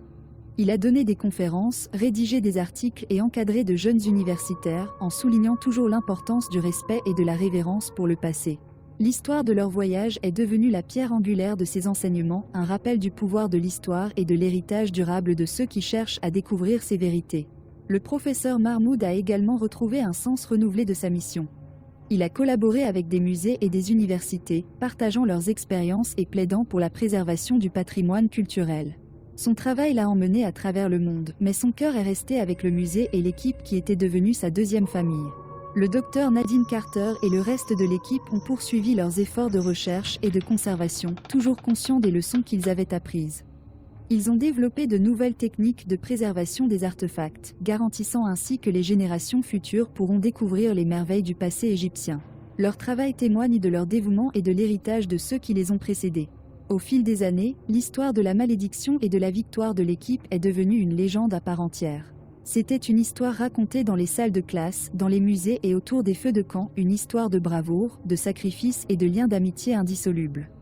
C'était une histoire qui rappelait aux gens le pouvoir de l'histoire et l'importance de la préserver pour les générations futures. Le grand musée égyptien était un phare de cet héritage, un lieu où le passé et le présent convergeaient, où l'histoire n'était pas seulement rappelée mais vénérée. Et entre ces murs, les esprits de Toutankhamon et de sa famille ont trouvé la paix éternelle, leur histoire racontée et leur héritage honoré.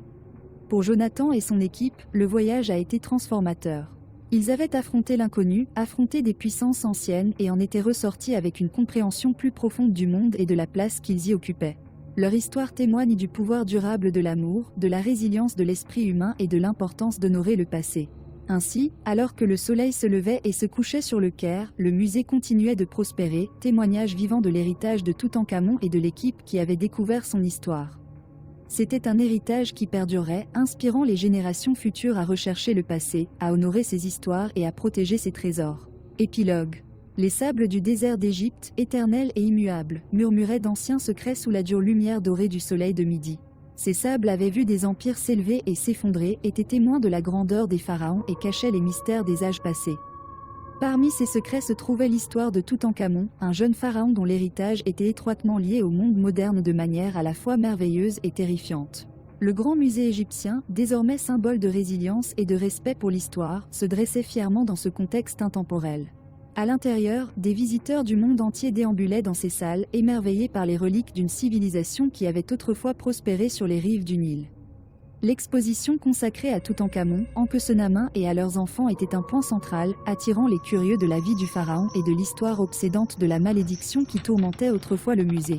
Le docteur Jonathan Rivers, aujourd'hui une figure renommée dans le domaine de l'égyptologie, se tenait tranquillement dans la galerie principale de l'exposition. Les objets, méticuleusement disposés, racontaient l'histoire non seulement d'un roi mais aussi d'une famille liée par l'amour et la tragédie. Ses yeux s'attardèrent sur les visages sereins des momies réunies, leurs expressions enfin apaisées. Le voyage jusqu'à ce moment a été ardu, semé de dangers et de sacrifices, mais il a également été profondément transformateur. À ses côtés, le professeur Mahmoud El-Amin a observé la même scène, ses pensées reflétant celles de Jonathan. Ils avaient parcouru un long chemin depuis ces premiers jours d'excitation et de peur, creusant le sable pour découvrir la tombe de Toutankhamon. La malédiction qui pesait autrefois sur eux, sombre et menaçante, avait été levée, laissant derrière elle des leçons qui dépassaient le cadre académique. Cela leur avait appris le respect, l'humilité et le pouvoir de l'histoire. Le musée a prospéré depuis que la malédiction a été brisée, devenant un phare en matière d'éducation et de préservation. La bourse au nom de Leila a déjà aidé de nombreux jeunes archéologues à poursuivre leur passion, garantissant que son héritage perdure dans le cœur et l'esprit de ceux qui ont suivi ses traces. Son courage et son sacrifice ont été rappelés non seulement dans les monuments commémoratifs, mais aussi dans le travail dynamique et continu qui a défini la mission du musée. Un groupe d'étudiants rassemblés autour d'une des vitrines, le visage illuminé de curiosité et d'émerveillement. Jonathan sourit en écoutant leur guide raconter l'histoire de l'amour de Toutankhamon pour Ankhesenamun et le sort tragique de leurs enfants. C'était une histoire qui résonnait profondément, un rappel des liens humains qui s'étendaient sur des millénaires. Alors que la tournée avançait, Jonathan se tourna vers Mahmoud. « C'est incroyable, n'est-ce pas? Voir à quel point ces histoires captivent et inspirent encore. » Mahmoud hocha la tête. « Cela nous rappelle pourquoi nous faisons ce travail. Il ne s'agit pas seulement des artefacts, mais aussi des vies qu'ils représentent et des leçons qu'ils nous enseignent. » Ils ont parcouru la galerie, passant devant des expositions qui présentaient les efforts approfondis de recherche et de conservation déployés pour préserver ces trésors. La malédiction avait été un catalyseur pour une grande partie de ce travail, les poussant à innover et à collaborer d'une manière jamais vue auparavant. Cela les avait rapprochés en tant qu'équipe, forgeant des liens qui dureraient toute une vie. Dans un coin tranquille du musée, une nouvelle exposition était en préparation. Il était dédié aux héros des temps modernes qui avaient affronté la malédiction et triomphé. Des photos de l'équipe, dont Leila, étaient exposées aux côtés d'artefacts de leur voyage. C'était un rappel poignant du coût humain de leur découverte et du courage qui les avait aidés à traverser les temps les plus sombres. Alors que le soleil commençait à se coucher, projetant une lueur chaleureuse sur la ville, Jonathan et Mahmoud se retrouvèrent sur la terrasse du musée. La vue sur le Caire, avec les pyramides au loin, était à couper le souffle. C'était une ville de contraste, où l'ancien et le moderne coexistaient dans une tapisserie dynamique. Nous avons fait quelque chose d'extraordinaire ici, dit doucement Jonathan. Nous avons comblé le fossé entre le passé et le présent, en veillant à ce que les histoires de ceux qui nous ont précédés soient rappelées et honorées. Mahmoud sourit. Et nous avons montré que l'histoire n'est pas seulement une série de dates et d'événements, mais un ensemble d'expériences humaines qui continuent de façonner notre monde. L'épilogue de leur voyage n'était pas une fin mais un début. Cela a marqué le début d'un nouveau chapitre, dans lequel les leçons du passé ont guidé leurs efforts futurs. Le musée continuerait d'être un lieu d'apprentissage, de découverte et de respect, témoignage du pouvoir durable de l'histoire. À la tombée de la nuit, les lumières du musée illuminaient les statues et les objets, projetant de longues ombres qui semblaient danser dans le silence. Les esprits de Toutankhamon, d'Ankhesenamun et de leurs enfants étaient en paix, leur histoire racontée et leur héritage assuré. Pour Jonathan, Mahmoud et leur équipe, le travail continuerait, animé par la même passion et le même respect qui les avait aidés à relever leurs plus grands défis. Dans le calme de la soirée, Jonathan regarda la ville et murmura une promesse silencieuse aux esprits qu'ils étaient venus honorer et comprendre. Leur voyage avait été un voyage de découverte et de transformation, et il continuerait d'inspirer et d'éclairer ceux qui parcouraient les salles du grand musée égyptien pour les générations à venir. La fin.